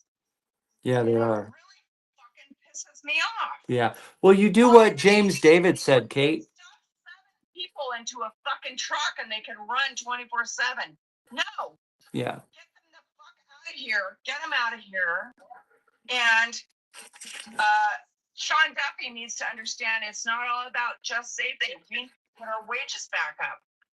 We're working really hard. You know, I live in Sonoma County and I'm from Palo Alto, right? Everybody's like, why are you a truck driver from Palo Alto? It's because I love to drive, you know, and I'm a designer. I do other things too, but, you know, I'm for the working class people. And excuse me, get our wages back up. That's Whatever right. we need to do. That's right. It would help. It would help. Yeah. They're So, they're going to drag their feet until they can fulfill the promise. You know, You are doing a great job, and I really Thank you, appreciate Kate. what you're doing, and I freaking love you. Thank you, Kate. Go follow Sean too. Go follow all these guys too, okay? These are some great guys too. Okay, Yeah. will do. Go follow everyone, Kate. Love you. All right. All right. So guys, listen up. So James David, this is how you take back what belongs to us, we the people. James David says in the chat, I gave back all MCDOT everything back, told him to leave me alone, contract terminated. We have the power. American citizens don't realize how strong they really are. They are. And the global elites and the corporate giants, they think that they control everything. They just learned in Ontario, California, not that I'm advocating for it, but they just learned a lesson, I hope. And I don't mean that in a bad way or a threatening way or anything like that. I don't advocate for violence or the destruction of private property. That wasn't that man's private property, but I do understand what that desperate men and desperate women do desperate things. If you can't live and you got nothing to live for and everything you've worked for 20, Matthew, you've been working your ass off for 30, 40 years, right? If you start slowly losing everything, what are people capable of if they start losing everything that their life has? I mean, that's your time on the earth, your home, your cars, everything that you've earned. I'm assuming you have stuff that you worked very hard for. So my thing is my wife and I were sitting talking about this a couple weeks ago. That's funny that you're born these days. You're born and you work and then you die. There's no enjoyment, in life anymore. Mm-hmm. These guys that are setting these warehouses on fire, kind of reminds me of one of my favorite bands, Rage Against the Machine. Fighting against the machine, because that's what they are. They are these people, these billionaires, the top 1% are the machine. Yep. They are actually in control of everything. Everybody else is a puppet. That's right. Cattle. The trucking industry is very evident of that. I think we have been like their stepping, their stool, their ottoman. That they come and put their foot on because they know that these guys get barely paid enough. They need that job. They can't move on. You're stuck. Sure. I always tell drivers, don't ever feel stuck. You can do it. There's a way to do it. And if you do feel stuck, sometimes you just got to take that leap of faith, brother, and you just got to go. Just leave it behind. Be a goldfish. Goldfish has a 10-second memory. Be a goldfish, man. Erase it. Forget about it. Once you leave, walk away from it. But it's really a rage against the machine type thing. It really is, especially in our industry. No, I hear you. This industry was once a great revered industry in the whole country. People looked up to us. They knew that we were going to always be there to help them and all that. Now I think that there's so many groups against truckers. I've never seen this many groups against one industry. I think it started with Mothers Against Tired Truckers or something because somebody's daughter ran a stop sign and got hit by. I don't remember. That was back in the 90s. But I think that they're ungrateful and those are the same people who think your vegetables are growing on the rooftop of a store. Yep. I didn't Yep. think that was a real thing. Yep. Yeah, it is. It's a real thing. Brother, till I was 33, 34, I didn't even think about, and I'm ashamed to say this, but I'll be honest, I don't have to lie to kick it. I didn't know at 33, 34 when I first became a truck driver, I didn't know how things got on the shelf. I never thought about it. They just appeared, right? Yeah. And another thing is too, since I've been home, I've been on TikTok a lot. And I have come across a lot of drivers. I think I've been driving for less than 3 years. They're misinformed, informing the misinformed. Right. That is something else in this industry that's really come along, the last few, I think since COVID. These guys think that they're an expert and they don't know how contracts work. They don't know what freight, they don't know how fuel surge. They don't know the 5 different types of fuel surcharge used in our industry. They don't, understand what a freight bond is. There was a driver who's a trainer saying that he dropped a load in Kansas. And he asked the lady, she said, "Oh, we do that so we don't pay taxes." Well, obviously, they both don't know that there is a thing called a dropped shipment tax. And it is enforced in 47 states. And Kansas is one of them. Wow. And so I had to, was it Stitch's video? My granddaughter had to show me how to do that. And I did. And I got a very dirty message from him. And I was like, dude, you don't know, you've never owned, you're just a lease operator who's a trainer. You've only been driving, he said he's been driving for 3 years. He's like, you don't really understand all this stuff, And, There's a hidden key. Just to go back to your point, man. There's a hidden key. There's a hidden key in the chat right now. There's a hidden key, a hidden element, a hidden weapon in our favor in the chat right now, if anybody can see it. I know what you're gonna say. I think. Is it lane metrics? Yes. Lane metrics, If anybody everybody. haven't heard of Lane Metrics, you need to get the app. It's free to get started and everything else. If you know all your inputs, all your variables, you punch them in.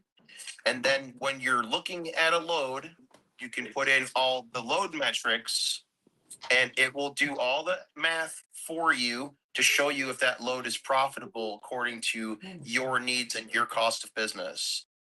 Everybody needs to be getting that app right there.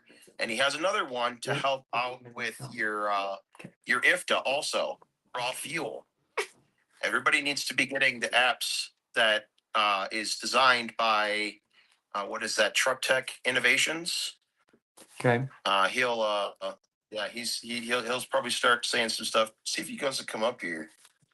Lane metrics, where you Yeah, at? There he is. I'll try to get him to come up. Let's see. Fox, Lane Metrics, come tell us, man. You guys, you got something beautiful, brother. Come Yep, share. yep. He can come up. There he is. Fuel 2.0. What Bada is bing, bada boom. That alternative infrastructure thing I'm telling you about. This is part of it right here. what is it? He'll tell you. I'm gonna mute. Welcome in. Hey, how are you? Good. Good. Hey, Dior, thanks for the plug there, bud. That's great. You're welcome. Yep, this Lane Metrics, it's not got much attention yet. We haven't really started trying to market it yet. We've dropped a few videos here and there, just kind of testing to see what's getting the most and best responses. And then from there, we'll use some of that material to start paying for some paid advertising, most likely pushing it out on all the major social media platforms. But a lot of people don't really know anything about it yet. But everybody we showed at MATTS when we went, everybody that's downloaded it, looked at it, used it, they've all said absolutely amazing, game changer for the little guy. Okay. And the thing everybody needs to understand, I was the little guy. I drove truck for 32 years, well, 30, and I've polished a seat with my ass for the last 3. So Nice. I've been a lease operator. I've had my own MC. I've been a trainer for a hazmat smoothbore company, trained guys. I've pulled doubles. I've done RGN. I've done flatbed. I've pulled doubles for U.S. Food Service for 5 years. I'm not trying to say I know it all, but I've done a hell of a lot. And then at one point, I even flipped my MC, which was a motor carrier MC, and flipped it over, and it became a broker MC. And I actually had a brokerage for a couple of years, which, by the way, I hated. Wow. I'm too much of a control guy. You know what I mean? When I'm doing a load for somebody, one of my customers, I want to know what's going on. I want to be there doing it. And, you know, in my mind, it's like I'm watching this guy do this load, but I have no control. I don't really have any say in anything, and that part drove me nuts. So I hated it. I got out of it. I just didn't have no desire to be in the broker inside. But That's right.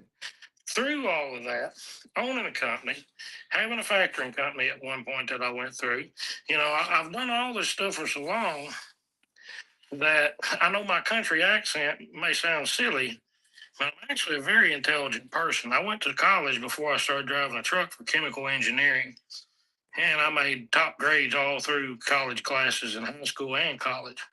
So I'm very intelligent, especially when it comes to numbers. That's always been my game. And so the experience I gained over the 30 years of doing this, I learned how all this stuff interacts. And that's where everybody really misses the mark. There's a lot that needs to be learned about it, but it's really complicated. And I don't blame anybody for not understanding it. But the thing of this is, let's just say you have your own MC. Let's say you have a broker, or I'm sorry, let's say you have a dispatcher you've hired and you're paying them 5 or 7% or whatever. Now, let's say you've got a factoring company and they're getting 2.5%. And now, how are you going to rate all these loads individually? Because you got to understand, if you tell the broker, I need $2,200 to do this load. Now, the dispatcher gets their cut. Factoring is going to get their cut. And then any profit that's left over, you got self-employment tax, federal tax. And if you're in a state with state income tax, you're paying state tax. That's right. And they're all off of that. So how in the world would you ever figure this accurately to have any idea what you're going to end up with at the end of the year when you file your taxes? It's impossible. Nobody, no human could do it. It's impossible. So we sat down and we developed these mathematical algorithms to handle all this. And as what Diehard was saying, if you know your operating numbers, and I do mean all of them, it's going to make you think. But you only have to do this once. And once you set this up, the thing that's most unique about this is, for one, it's not a spreadsheet. It's doing 196,000 calculations in less than 2 seconds every time you write a lane. Wow. Yeah.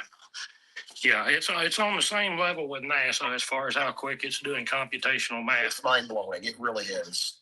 So this is before you book the load. You're putting in, like, you see a load that you want and you put in the miles, the lanes, and based off your operating costs, your particular operating costs, you know what to ask for the load. Is that what it is? Or once you book a load? It's before you book a load.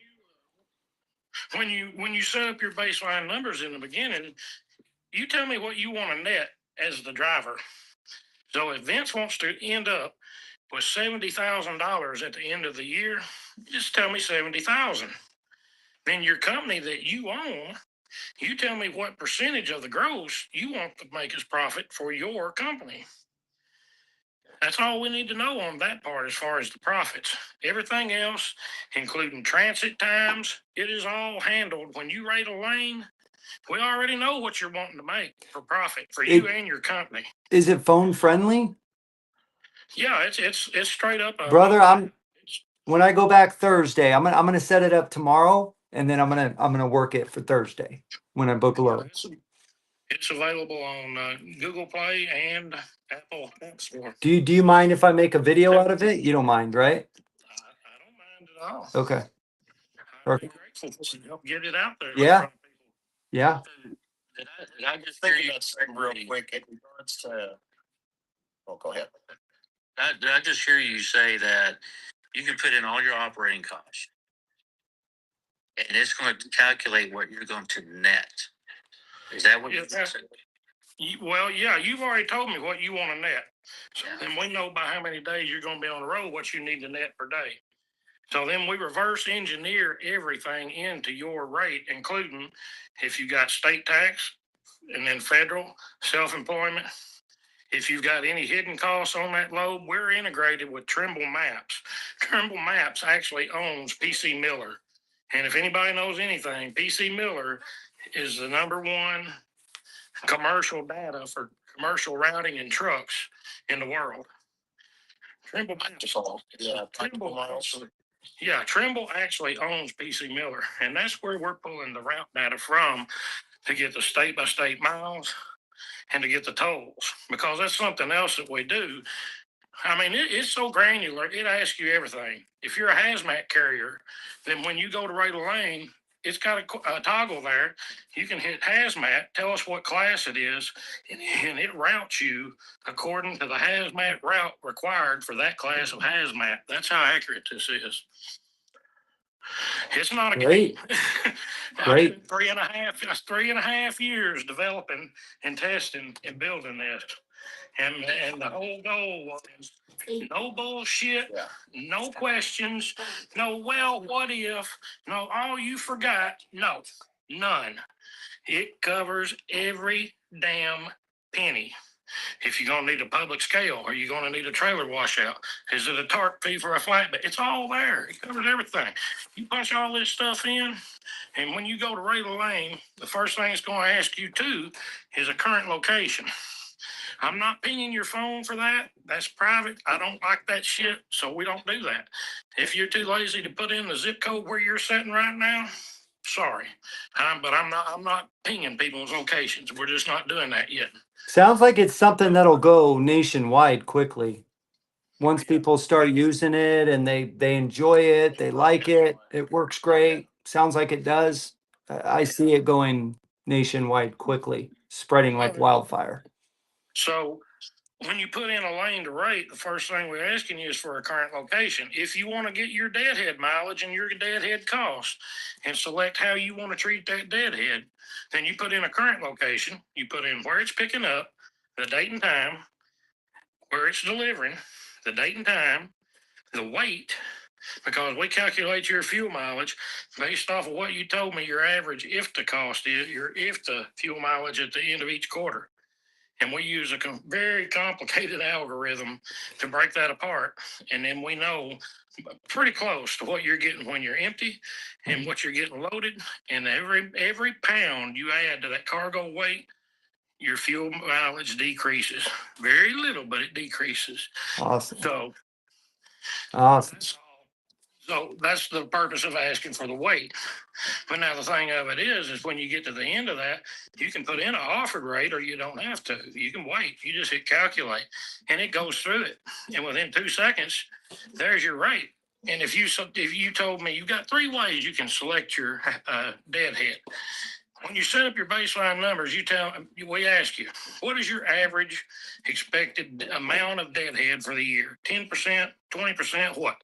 So if you tell me you're averaging about 10% deadhead, we use that as the deadhead threshold when you go to rate a lane.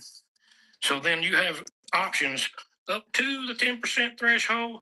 And if the deadhead's anything over that 10% threshold, you tell me, do you want to eat the full cost?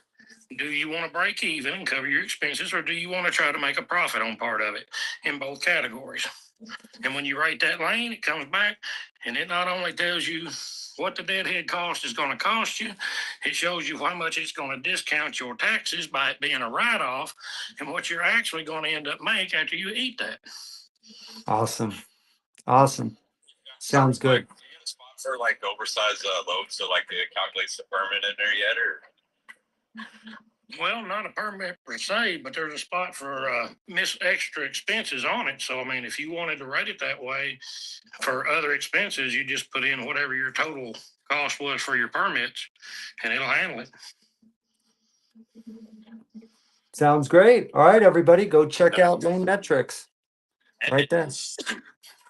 And let's say you got an excess.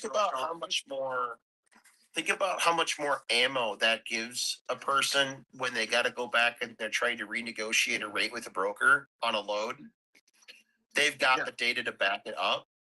And, this can almost be that hidden tool, that workaround if we can't get transparency to work right. And I'll do you one better. I'll do you guys one better. Imagine 2 million truck drivers all using this and knowing their exact numbers, and you don't even have to unite together. It's just 2 million truck drivers are like, dude, I'm not going to operate for less than $4.25 a mile. I can't, I won't. I know my expenses. Sorry. And then the spot market goes up. Yep. Exactly. That's what I've always told people. And I've put brokers on the spot. There's been several brokers, big brokers, that I've put on the spot in the middle of lives before. And I've asked them, if your cheapest truck for the next 3 weeks on any lane you posting, and the cheapest one was $3.50 a mile on a lane you've been paying $2, I said, what are you going to do? Well, I'll probably have to eat that first one. And then I'm going right to my customer and telling them I got to have more money because I can't move it for that. There you go. So if everybody knew their real numbers, there ain't no damn body on the planet able to run for $1.50 a mile. I love it. I love it. Yep. Yep. Well, if everybody knew where they really needed to be, there wouldn't be no more cheap freight. Well, thank you for not being one of those people just yelling at drivers and saying, know your numbers. You don't know your numbers. Thank you for actually creating something to help people instead of just tear people down and put drivers down. This is how we get back our industry. Do what you can. The thing of it is, I'm not doing this for fame. I'm not doing it for glory. I've never even put my face on any social media before with this. It's not about money. Now, it's $19.99 a month, or if you wanted to buy a whole year, it's $199.99. So you're getting 2 months free if you buy the year.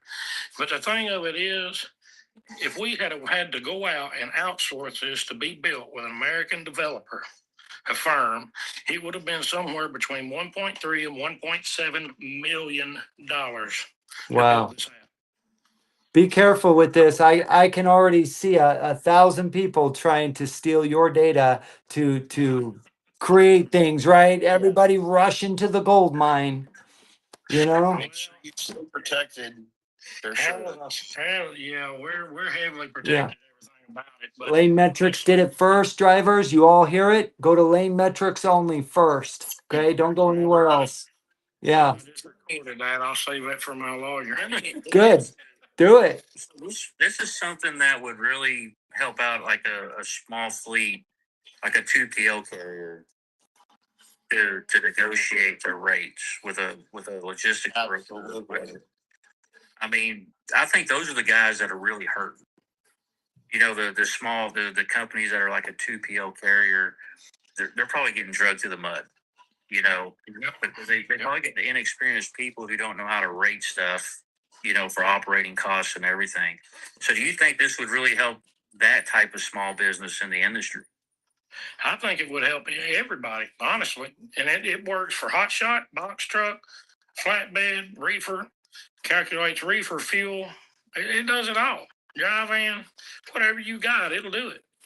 And I set it up that way on purpose because I've done all of that crap over the years and I know the ins and outs of it. So I built this to be 100% dynamic. It adapts to whatever operation you're doing, and the numbers are all yours. And it dynamically calculates every one every time. We pull in the national average fuel price every Tuesday when the EIA releases it. It's It gets awesome. put into the lane rate page. You can either use that, or if you've got discounts and you know what your fuel is going to cost you on that route, it's less, whatever. Plug that in. It overrides a national average and uses your fuel cost. So everybody's screaming about, fuel surcharges and what they should be charging and all. That's a mute point. All you got to do is put in what your fuel is costing you on that route right there today. And when you hit calculate, there's what you need. And if you're losing money, it'll tell you how much you lose in total and by the mile. It's great. It's great. Just so everybody knows, 15-minute warning. We're going to get out of here at 8 o'clock. And everybody go follow Lane Metrics and let's get this going. I'm going to download it tonight and I'm going to give it a shot. I'm going to put in my numbers tomorrow and I'm going to see how they work for Thursday when I go back out. So thank you for creating that. Yeah. Absolutely. Yep. And please, by all means, Scott. you know, I think I'm going to start trying to target too, as well as owner operators can go into direct customers with this as well, so you can bypass the broker. Yeah. So you're going to put your numbers in, you got to be able to tell, for direct freight. That's where a lot of people mess up. They go in there and say, hey, you know what? I can move this freight. They're going to go, okay, what are you going to charge me? With this, you can say, you know what? I know all my numbers. Boom, this is what I got to have. Brokers aren't going to want this. Yeah, they're going to try to stop it. Yeah. This handles all your deductions too. Now, principal, of course, you're paying taxes on principal, but if you've got interest, if you've got depreciation, all your days on the road per diem, it's already wrote off. So when you get that number, that's the real number. We're talking after you file your taxes at the end of the year, if you were able to do the rates that we're telling you to charge every time, you'd be very, very close to dead money, what you said you wanted. All right. Well, thank you so much. I want to read something to you guys, okay? Something just came up. Something was just posted on Trucking the USA Today on Facebook. If I can hold on to my iPad here. Sorry about that. Oh man, I just lost it now. All right, 1 second. Sean, do you have anything else to say while I'm finding this? I just lost it. Oh, here we go. Here we go. I got it. Never mind. Never mind. All right. So if you haven't been to Facebook yet, Trucking the USA Today, that's what the logo looks like. If you can see it there, Trucking the USA Today. New article just came out. 17.4 billion. That is the estimated amount of toll revenue generated in the US every single year. The country's first toll road opened in 1792. Today, 38 states have toll roads, bridges, and tunnels, as well as express lanes or other toll facilities. Of all tolls collected annually, commercial trucks pay nearly 5 billion, 5 with a B. 5 billion, or about 30%, according to American Transportation Research Institute. Most any carriers traveling the Pennsylvania Turnpike knows running end to end costs about $300, right? In fact, the Pennsylvania Turnpike holds the record for the most expensive toll road in the world. I thought it was Indiana. I stand corrected. According to a 2021 insurance company study. So that's what I like about this on FB is Trucking the USA Today. They always back what they're saying by an actual article that you can go look for. So it's not just what people are saying, it's they're pulling it from real data in real time. So go check that out if you guys want to. And one more thing. Who wants to talk about transparency for a second? We got what, 15 minutes left, 13 minutes left. Can I say one quick thing before you do? Of course. Go ahead. You were just talking about tolls. Yep. This app does your tolls, and it does it according to what kind of a pass you have. For instance, you were just talking about Pennsylvania. Yes. If you have an easy pass, they give you a 50% discount on your tolls going across Pennsylvania. A lot of guys don't know that, but that could save you a couple of $100 on the first trip across there. So that alone is worth the yearly fee. That alone. Exactly. I like it. Exactly. And like I say, there's only one other app that I know where you can get tolls. It's called Toll Guru. It used to be free, and I used it years ago, but it doesn't give you any discounts as far as, Wow. you've got an easy pass, it'll cost you this. It just tells you what the whole toll is, period. Wow. They've started charging, it's either $29 or $39 a month now just for that. Wow. James David, James David, All this other stuff, plus it gives you what your discount is. James David in the chat says my fuel is $1.76 per mile on 105,500 right now. Wow. Wow. That's a lot of work. That's a lot of work. Okay. Facts over feelings. Do you guys know about the TIA trying to destroy broker transparency? Did you guys hear about that? They've tried it twice in the last 4 years. Facts over feelings. In 2020, the Transportation Interary Association, the TIA, filed a petition with FMCSA, Federal Motor Carrier Safety Administration, to eliminate broker transparency. I hope there are brokers watching. Under 49 CFR 371.3. They argued that the rule was outdated and no longer necessary because who needs transparency in 2020, right? That is a fact. You can verify it by the Federal Register or by searching. FMCSA 2020-049 TIA petitioning broker transparency.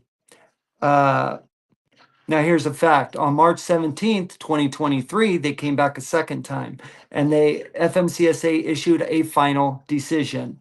They denied the petition, not delayed, not ignored, denied.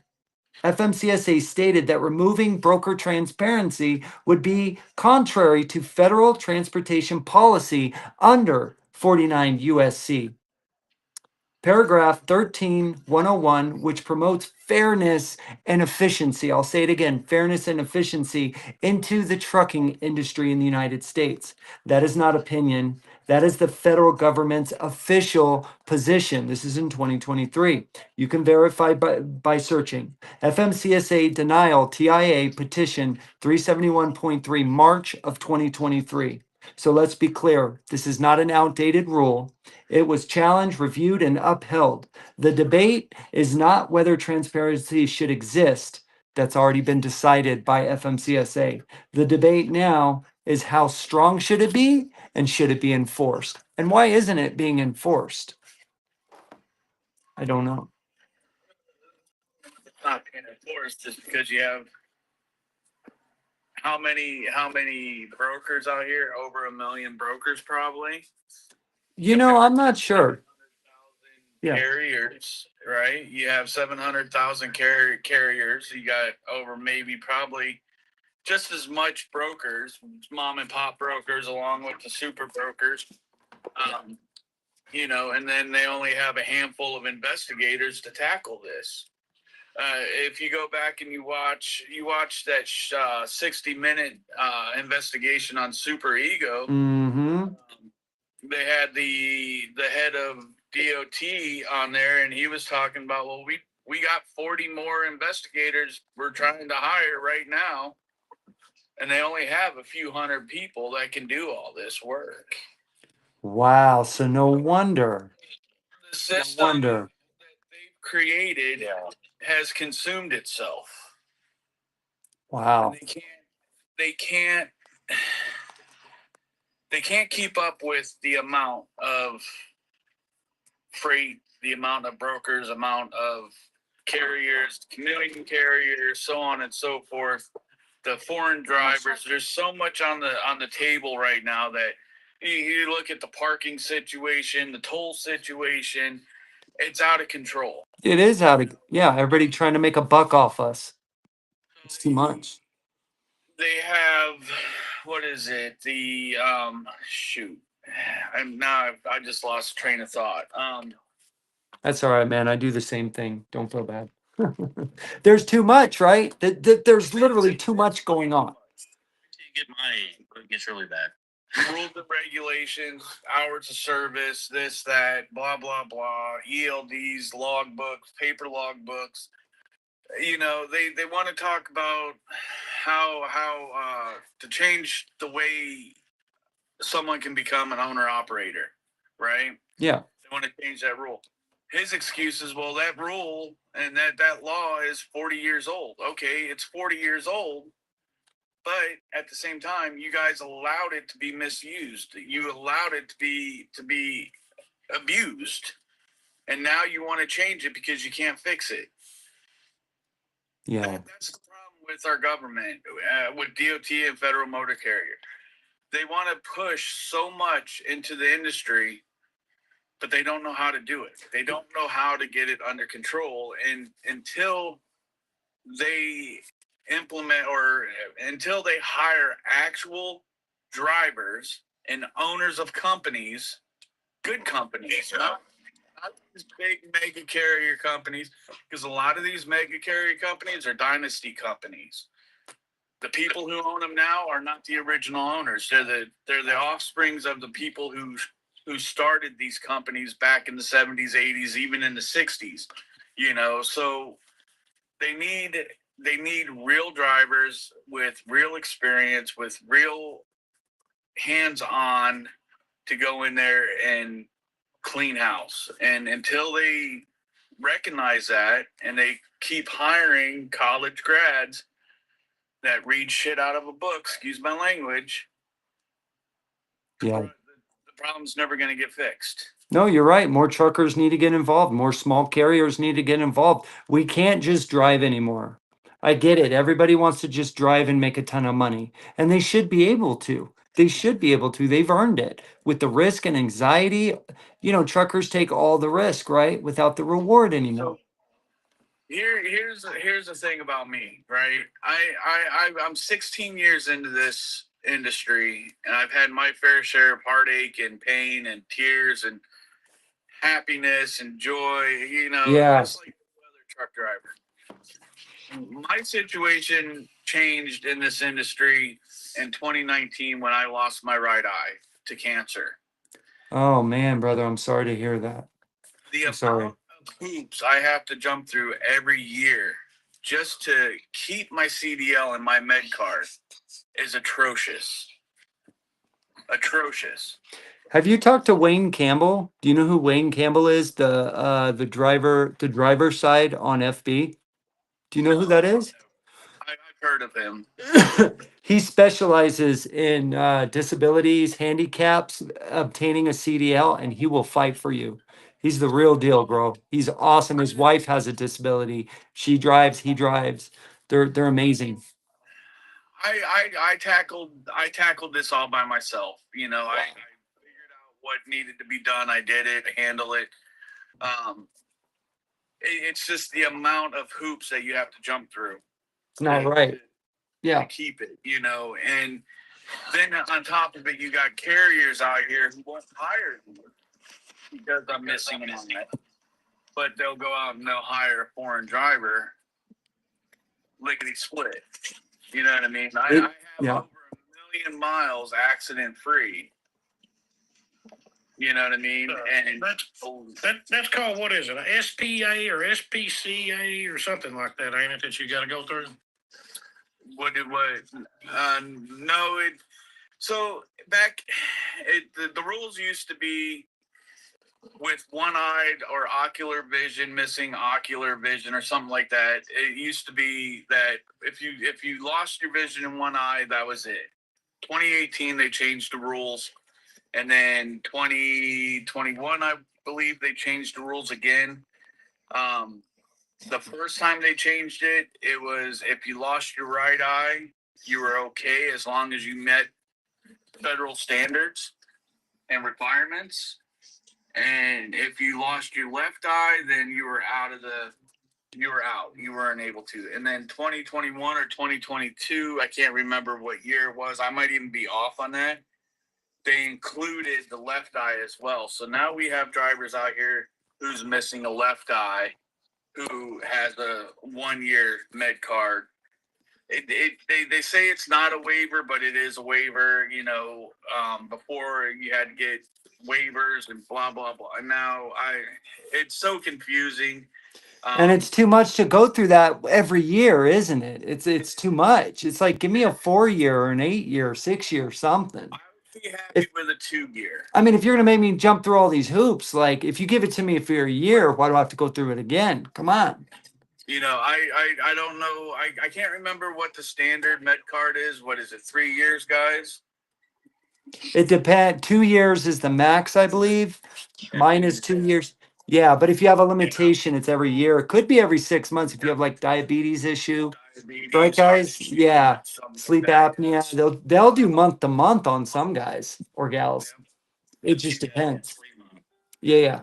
Diabetes, Right. I gotta do field of vision test. I gotta do eye test. I gotta do pressure test. I gotta Damn, get brother. get that paper signed. Get this packet of 2 papers years. filled out. Yeah. So it's just until the federal government realizes that they're at fault for this situation, which they'll never take blame, that's never going to happen. It's never going to get fixed. Well, you know what? You know what I've come to the conclusion of? I'm tired of red and blue. I consider myself purple now. And I'm focusing more on you. I don't know you personally, but I want to get to know you better. The politicians, forget it. I give up. I mean, I'm going to try. I'm not going to give up as far as trying to tell our employees what to do.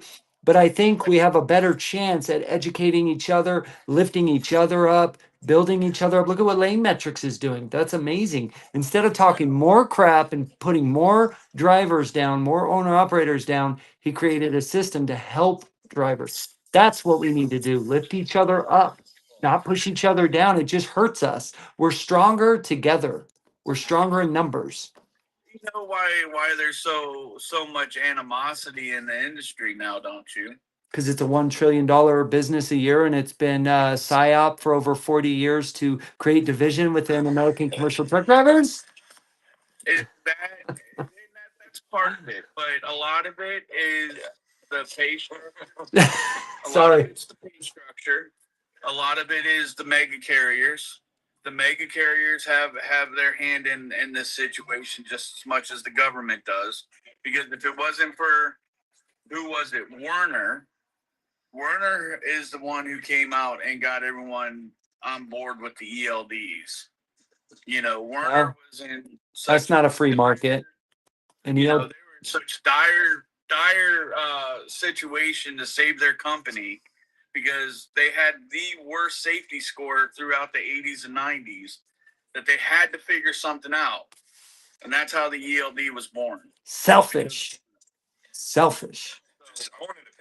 I wanted to piggyback off something you were saying earlier that it's funny because we just had this discussion probably about a week ago.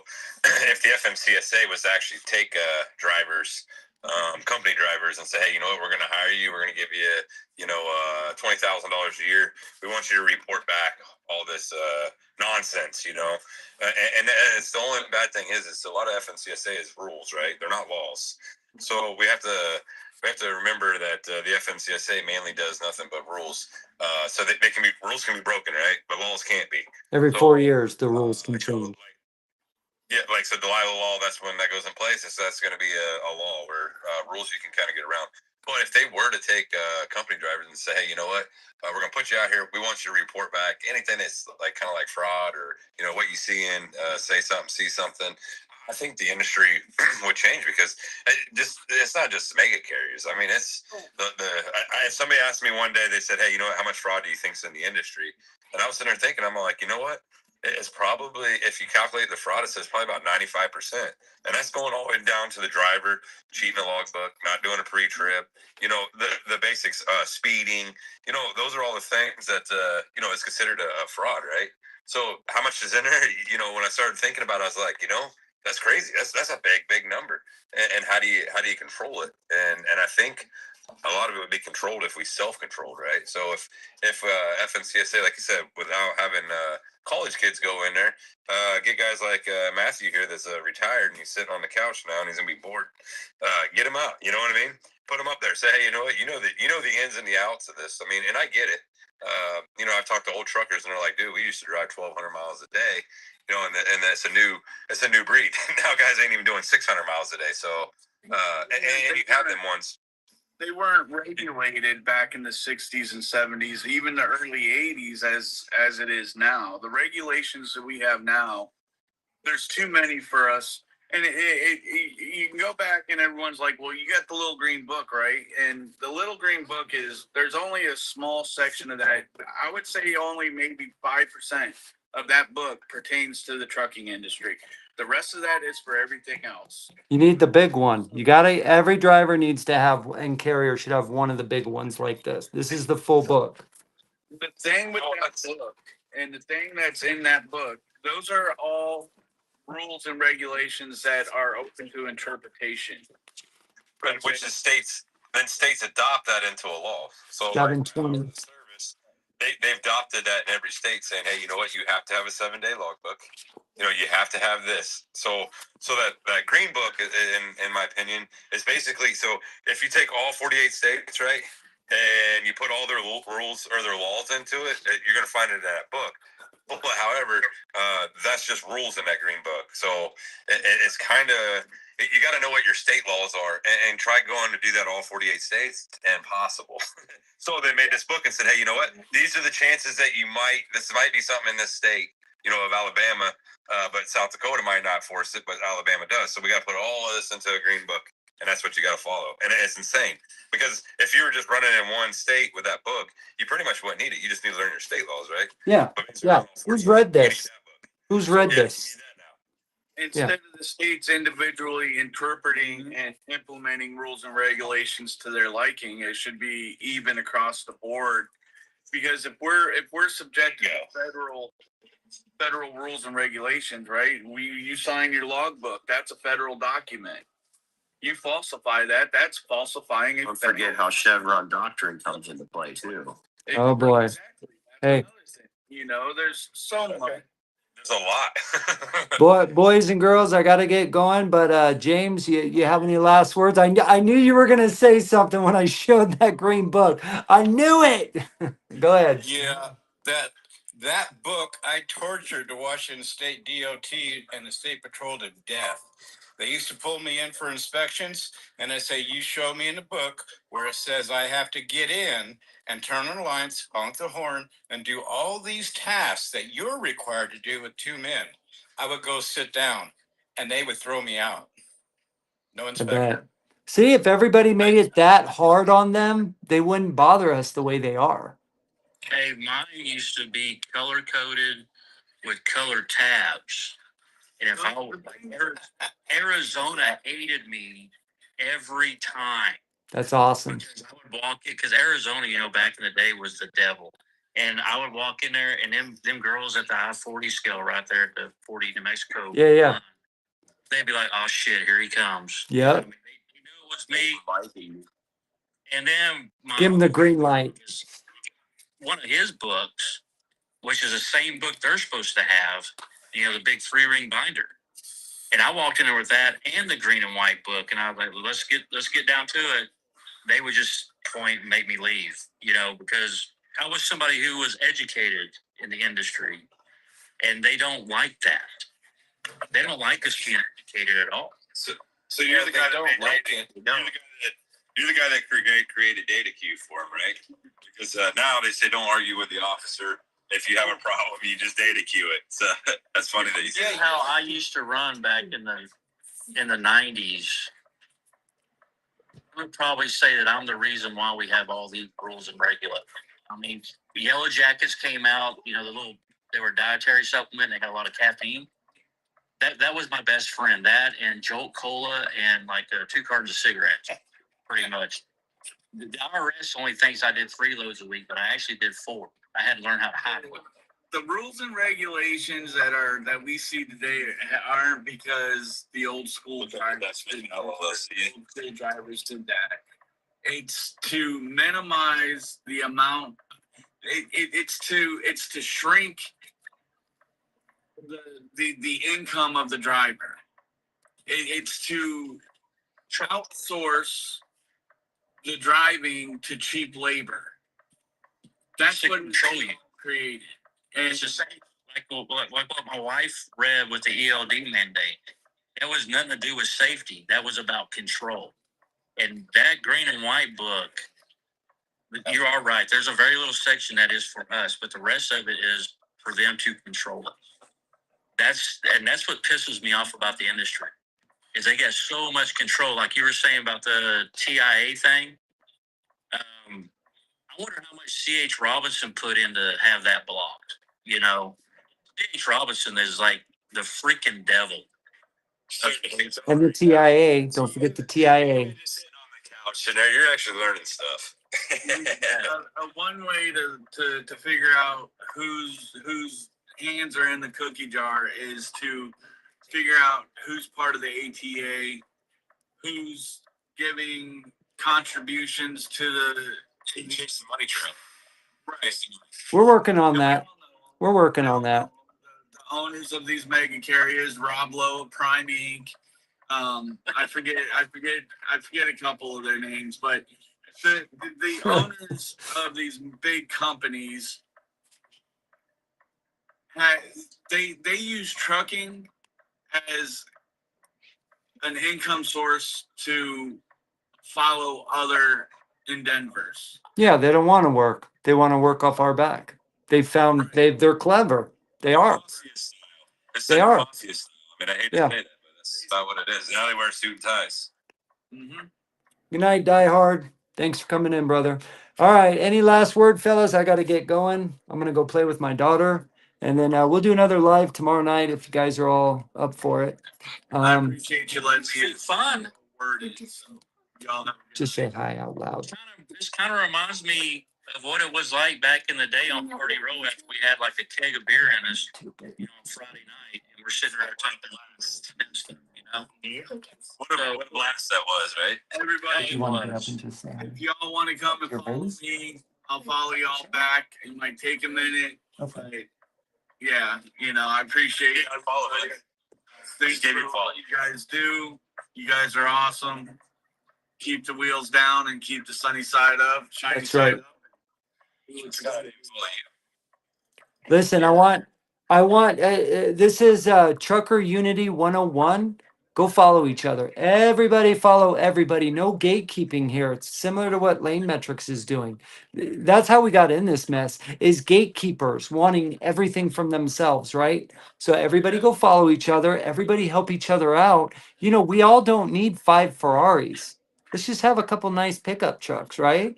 Or a really nice Ford Expedition. Maybe one Camaro for you older guys that are having a midlife crisis. I'm probably getting ready to have one soon. So don't get mad if I get a used Corvette or something. All right. That's all I can afford. I can't even afford that. But Vince, is KSG wanting to come up? He said he talked to the guy in Illinois today.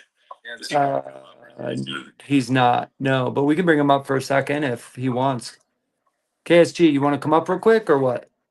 Just curious what he came out with. I know we were talking about it. I'll send him an invite. Let's see. You know, you can too. FYI, it's time you probably learn anyway. I don't have my Hint, hint. granddaughter here to show me how to do this stuff. So Yeah, there you go. Dude, my 15-year-old son just like smokes me on the phone. He's like showing me all this stuff, and I'm just like, I got a grandson that's 8. He knows more about these iPhones and more than I do. And I'm like, do they have a class on that in school or something? yeah. Hey, but don't feel bad, Matthew, because when he gets our age, guess what? His kids and grandkids are going to be smoking him on everything. I, dude, I Used to do tornado drills. I was a DirecTV cable installer for 2 years, right? I had my own business. I went and sold cable TV, and I installed it too. And I did. My grandma was my first, or my aunt. My aunt was my first customer. And when I went and did her cable, she literally called me back 3 different times because she couldn't figure out that the TV at that, back in the day, I'm sure you remember, back in the day, you had to keep your TV on channel 3, and you didn't use your TV remote, you used the cable box remote, but you had to keep your TV on channel 3, and she could not figure that out for the life of her. She would keep changing the channel on the TV, and I was like, don't change the channel on the TV, change it on the cable box. She could not comprehend it, but she's from the 20s, and so I remembered that. Yeah, when I was a remote sometime. My dad would be like, hey, go change the channel. yeah, yeah.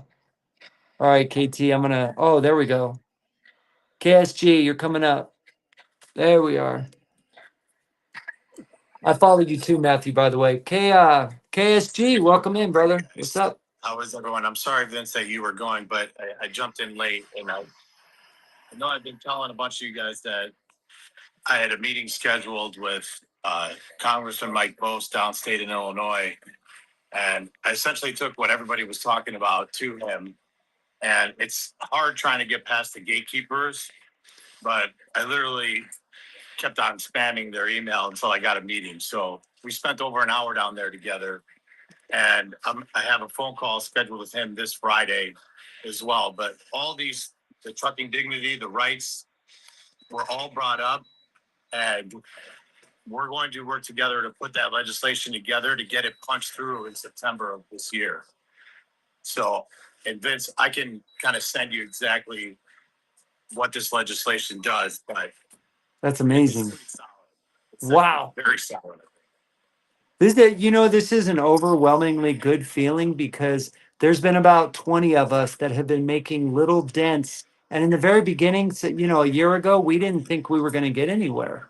But it's working. It's working little by little. It's starting to work. The information is getting out, Right. And I'll give you an example of one thing. So I didn't touch the labor side of it because that is going to be a tough one. What I did say is, for example, the rail industry and maritime benefit from federal law and regulations. Essentially, they get demurrage, right? Mhm. But the same rule should be applied to truckers. Essentially, you set the baseline because this is a property rights issue based off the Constitution and the Fifth Amendment. So you cannot literally, commandeer private property for overflow warehousing. So there'll be a base minimum. For example, detention and Tommy's will become automatic. Wow. This will be charged to the lumper, and he hates lumpers. So we will make using lumpers essentially unlawful that are being on here.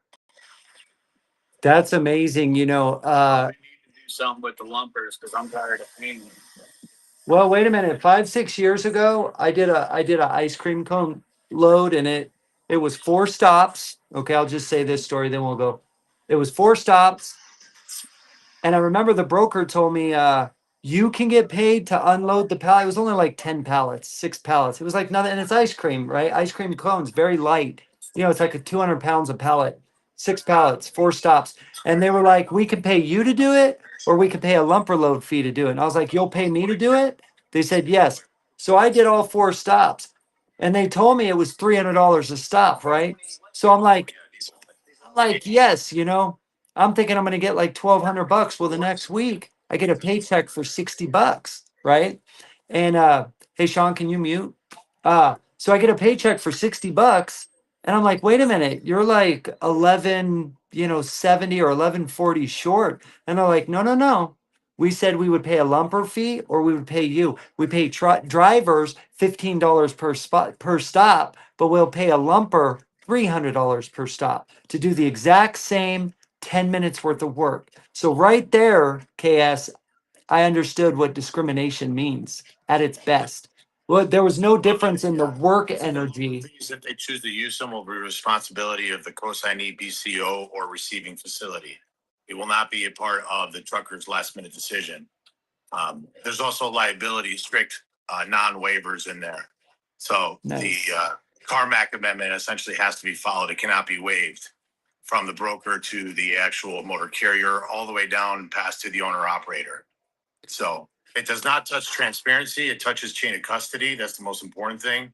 I do not touch anything to do with price fixing. I'm not going to go there. Right. And that's why It's he kind of complicated. likes it. But if you have the chain of custody across the board, you can see who is involved in that transaction. Anyone from the shipper or BCO to the intermediaries, all the way down to the cross docks, free ports. Anyone who touches that freight is listed on a mutable record. So That is so good to hear. That's a step in the right direction. I mean, I can't even, I don't, I'm not even able to negotiate tolls anymore. And I know that shippers are paying still tolls, stop pay, layover pay, detention pay, but it's brokers have figured out just more and more. They just take it all. They take everything, dude. And it's, these are our maintenance. Yeah. And I couldn't touch the tax stuff because Sean was a big advocate about the taxes and how they get spent. And that's just a battle that I cannot win, as a single person. However, usually these meetings last 10 minutes, but we sat there for over an hour. And the staff, including Representative Bost, he loved the fact that all the taxes you pay, for example, like if there will be automated, I couldn't get rid of that. But at the same time, all the taxes you pay for your plate fees across the board outside of the federal excise tax, if you drive safe annually and you drive over 50,000 miles, all that gets refunded to you tax free. Wow. That is great news. I don't know what to say. Wow. We're headed definitely in the right direction. Thank you so much. Yeah, we're trying. So Friday I have with them, and then a week after that, hopefully by the end of April, it'll be posted online and you guys could read it. Exactly what the bill does. And it's not just for drivers. It's also, and I have to full disclosure, it's fair to brokers, it's fair to shippers, it's fair to insurance companies.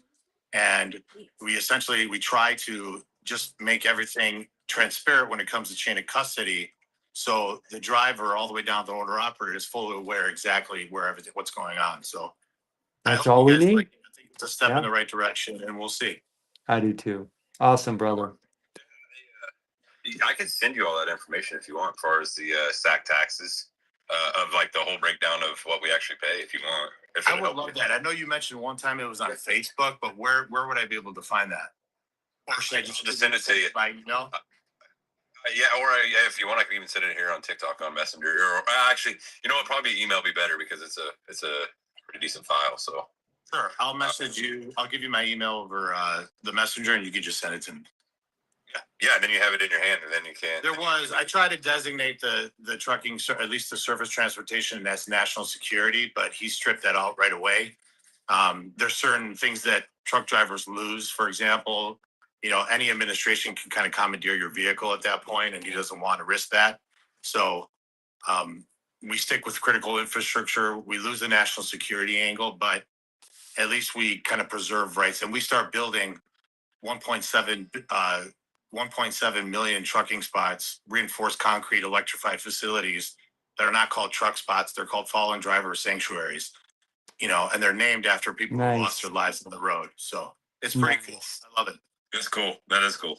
That's awesome, man. Do you have any idea what it feels like to get to a rest stop after you've, been up like 17, 18 hours, you've driven hard, through snow weather, traffic, it's been a horrible day. You got, 10 minutes left on your clock. You get to a rest area, everything's taken up and there's like 7 or 8 campers in there of people going on vacation. Could you imagine how that feels? And now you got to go another 10 or 15 minutes to hopefully find something. And I'm not downplaying, I get it. They need spots too, but it's like, the people that are running the economy, like we're doing this for work. This isn't fun for us. We're not on vacation. We just are looking for a place to sleep, man. That's it.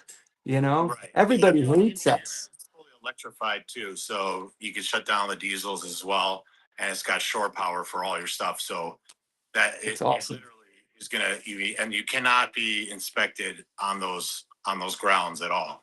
So it's literally a sanctuary. Everything is free, That's awesome. including showers and everything. So Wow. I'm glad you brought that up. They did make it now where they define that truck stops are private property now. So if anybody gets stopped and you see the DOT officer actually knocking on their door in a truck stop, that is public property. So they actually technically don't have the rights to do an inspection there. So that kind of gives us that protection too as well. That just Yeah. I noticed that too because I saw state troopers literally sitting at Yep. entrances during at I seen rest one stops. Yeah. I won't answer the door. I won't answer the door. Texas today that Yeah. he was doing it, knocking on doors, and I was just all like, and I was like, man, they just changed that. So I mean, it's gonna be one of them things that they're probably gonna still do it, but you're just gonna have to data queue it, you know, bring it up to a dispatcher or somebody in your office, and they say, hey, wait a minute, this was at a truck stop. Yeah. You know, that's gonna get thrown, and then it'd be all right because if they found inspection, you know, problems during that inspection, I mean, that's just gonna get wiped out. So you can get it Well, fixed. And if you're within 60 miles of the facility, the clock, you will not be penalized for hours of service and your spot is reserved. So you don't have to go there kind of thinking that, hey, am I going to get a spot or not?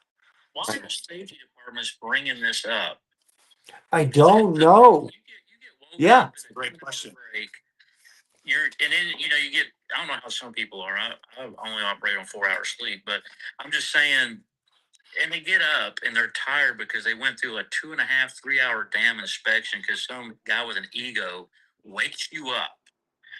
Now this got passed. I bet you there's not one damn safety department in this country that knows about it because they're not telling their people about it. Matthew, and don't forget, you were only 3 hours into your 10-hour break. You were only 3 hours into your sleep, and wake up, driver. Yeah, it's great. In Arkansas, down around Little Rock, everybody sees it. You go down to Little Rock, North Little Rock.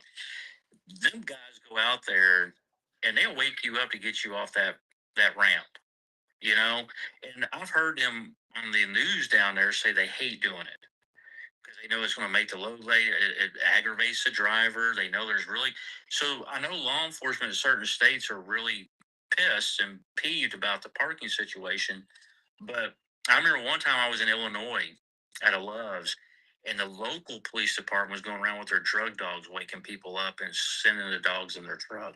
Yeah, you know what? Yeah, you know what?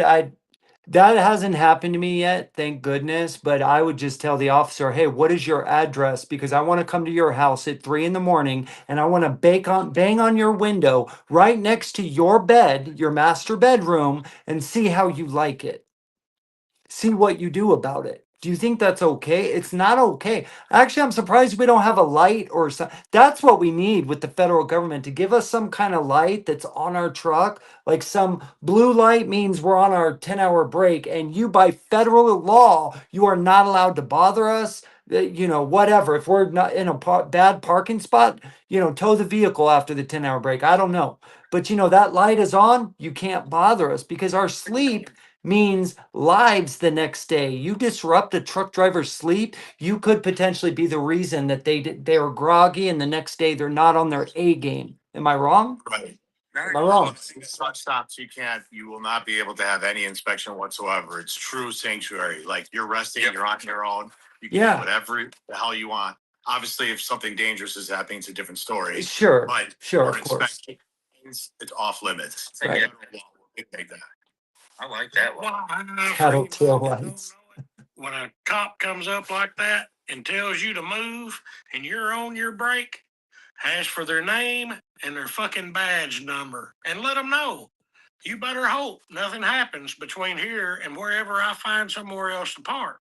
Because if something does, I'm going to be sure I'm holding your ass just as responsible as me. 'Cause That's you're right. making me move. I've never had an issue. I've always law enforcement. I've only had 2 or 3 guys in 12 years that have had egos. Most DOT and law enforcement have been nothing but professional that I've personally dealt with.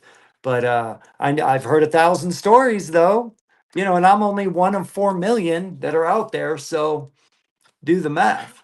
You know what I mean? You'd be surprised how funny they I start know. acting and backpedaling when you start asking for badge numbers. Right, right. And talk to your supervisor and are you recording and all that good stuff. All right, well, fellas, I got to get out of here. I'm going to go play with my daughter. It was great talking to every one of you. Go follow each other. All right, that's number one. And Matthew, it was good talking to you, brother. We need you, brother. Please get more involved. You're never retired. You're ours. Your ass is ours until you leave the earth. I might not be on the road anymore, but let me tell you something.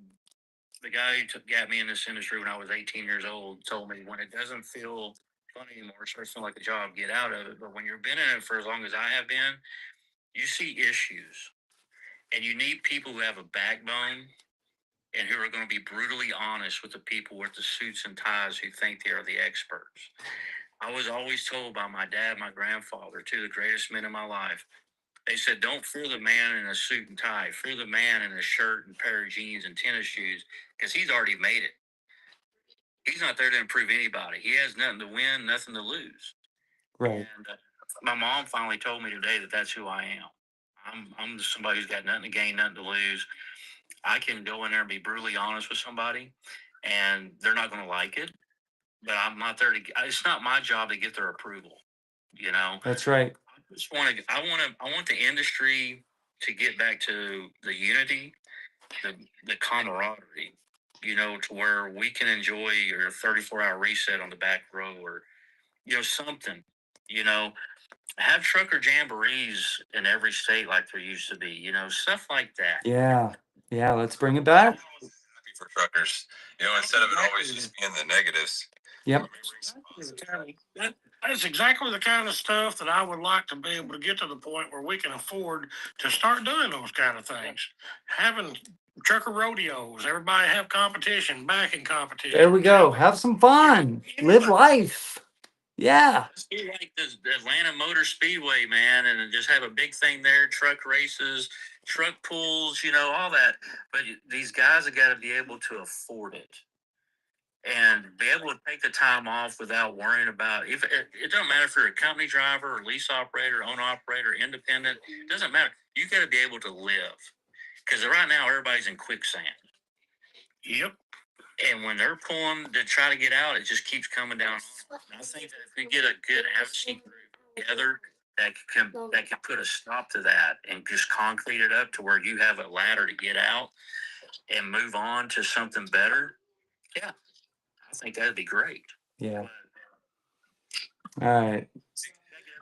I'm gonna give you some homework to do. Don't worry, I'm gonna send you a message. See, we're following each other now, so we can communicate. Okay, go ahead. Nothing better to do in life. That's what it's all about. So like I've been messing with taxes and messing with the infrastructure and stuff. So I'm actually trying to track down the fraud part of it. So basically, Biden gave out $600 billion for our infrastructure to be rebuilt, and they're saying about 80% of it was going to fraud. So a lot of my work is kind of a pain in the neck because I'm having to trace a money trail to see where it actually went, so we can actually hold these people accountable. But I mean, once you get into it and you start understanding it, then it's a blast because you're all like, oh, I wonder where did this really go? I wonder who got it. And I think if a guy was to try to do the like I said with the group, you kind of bring to the table saying, hey guys, I'm actually doing something for you guys to get people to follow behind and support you, because I mean we can pass like KSG. He's doing a great job. He's doing the bill passing. But now if we can say, hey, you know what, KSG's team back here behind us, because we want to all be individuals, so we don't want to be like a major group and call ourselves a name. We want to be like 10 guys sitting at a table trying to figure this out to fix it. But I think if we come to the board again and say, hey, you know what, we took this $600 billion worth of fraud, or this 9% of it that we found, and here's where it is. Now we can go sit at the table and say, hey boys, we did the work for you. You would spend $200 million to figure out where this fraud did. We did it for free because we were volunteering our time to actually fix this industry. It's our problem, right? And we show that, I think we would actually get all the support we'd ever need. I think that That's I right. think if I tell you, drivers need people that they can trust. That is something that's no longer in the industry, especially I think in the last 20 years, that they have really nobody's got their back. And we're all drivers, so I'm gonna tell you, the only people we can actually trust are drivers. We can't trust somebody in the office that doesn't drive. I've had more drivers open up to me about how they left, why they left the company, than they did their driver retention person, because they're not going to trust him because he never drove. Drivers trust drivers, and I think we could get a group together and say, "Hey, we're behind you. We want to help you. What are the issues that you see?" Now you're going to get things from all over, right? You got to pick out what really matters and what is just a personal issue, because drivers aren't really educated in what they really need to make it anymore. They're listening to somebody in orientation class telling them what they got to do. They don't understand that there's other avenues to take, you know? So I think we had a group of people that could represent people that they could trust, because we've been there. We've been in your shoes. We have the empathy. We've been looking through your eyes. I think that would be a great ordeal right there. That's right. That's right. All Make right, it fellas, let's circle back around tomorrow night and yeah. I say bring the mentor programs back. When I was first starting out, there was always somebody out there to mentor me. And said, "Hey, you should do this. You should try doing this." And they gave me steps. And I was a young kid, so I didn't listen to most of it. But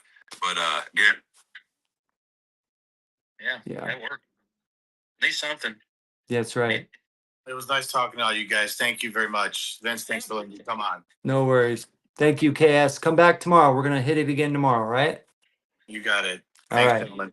Yep. Matthew, thanks for coming up, brother. We hope to see you again tomorrow. Okay, come back. All right. So yeah, we'll talk to y'all later. All right, brother. Good night.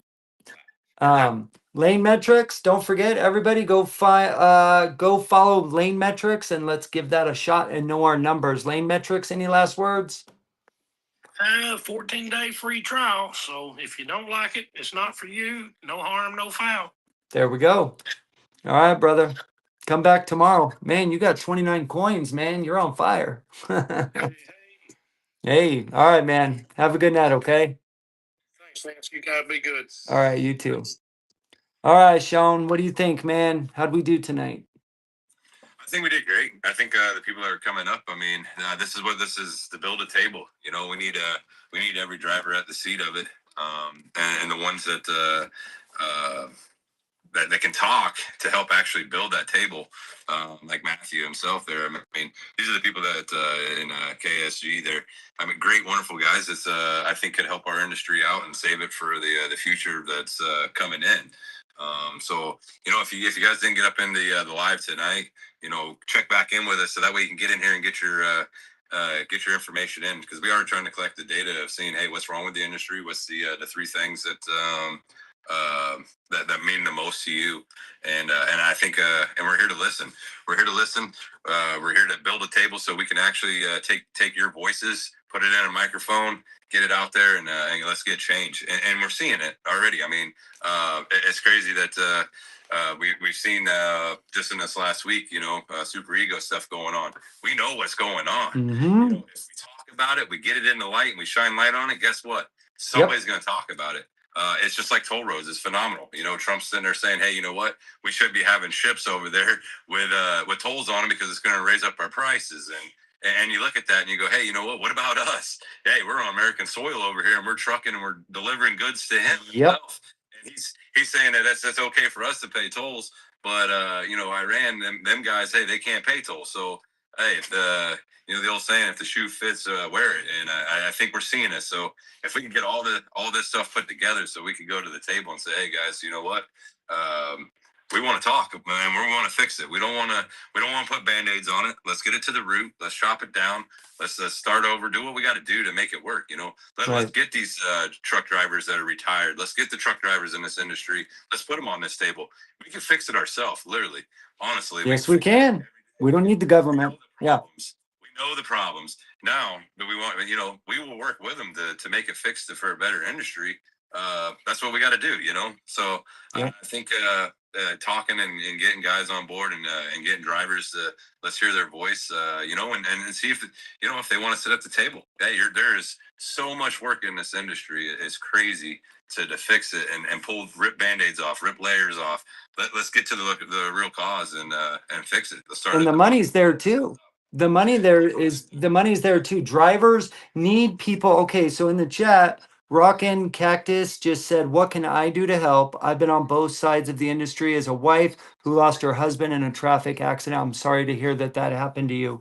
But yeah, so people like her, right? If you're watching right now, trust me when I say there is something you can do to get involved. Okay, I was just some dude watching everybody else's lives just 7 months ago. And you know what? I got sick and tired of being sick and tired. I actually was pissed off at the world and I was like, F it. Nobody's going to do shit. Fine, I guess I got to fix everything. And I started getting involved. Now, listen, me by myself, I can't fix shit. I need all of your guys' help, okay? We are a team. It's not, I'm not going to fix it alone. Sean ain't going to fix it alone.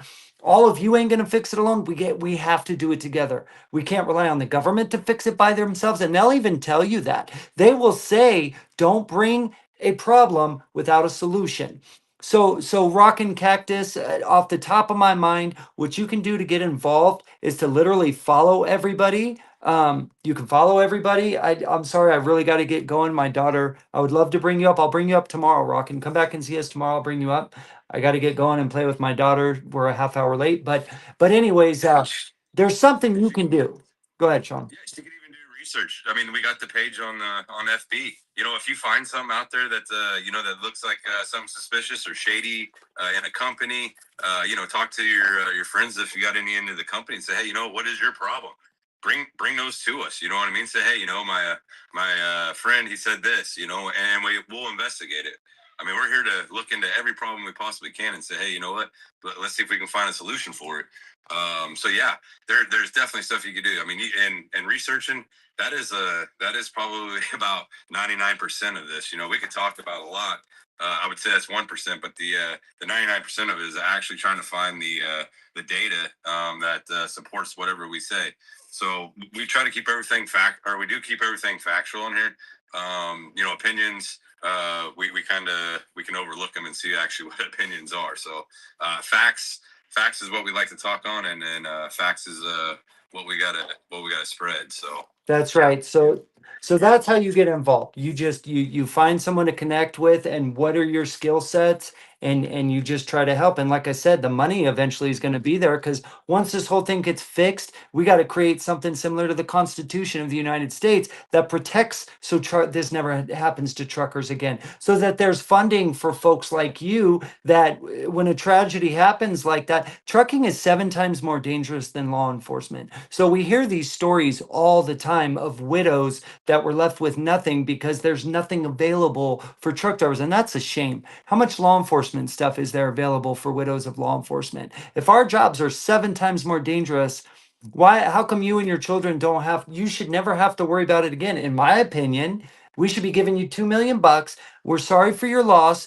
Here's something to help you where you never got to worry about it again because now your husband's gone and he can't provide for the family anymore. You should be able to still keep raising your children, creating great American citizens, because that's what at-home moms do. It's not just a housewife. Like without our great moms out there and great wives out there side by side with their husband, men wouldn't be great without women. And children wouldn't grow up to be great people without great mothers. Period. End of story. Mothers don't get enough praise at all for what they do. They're heroes.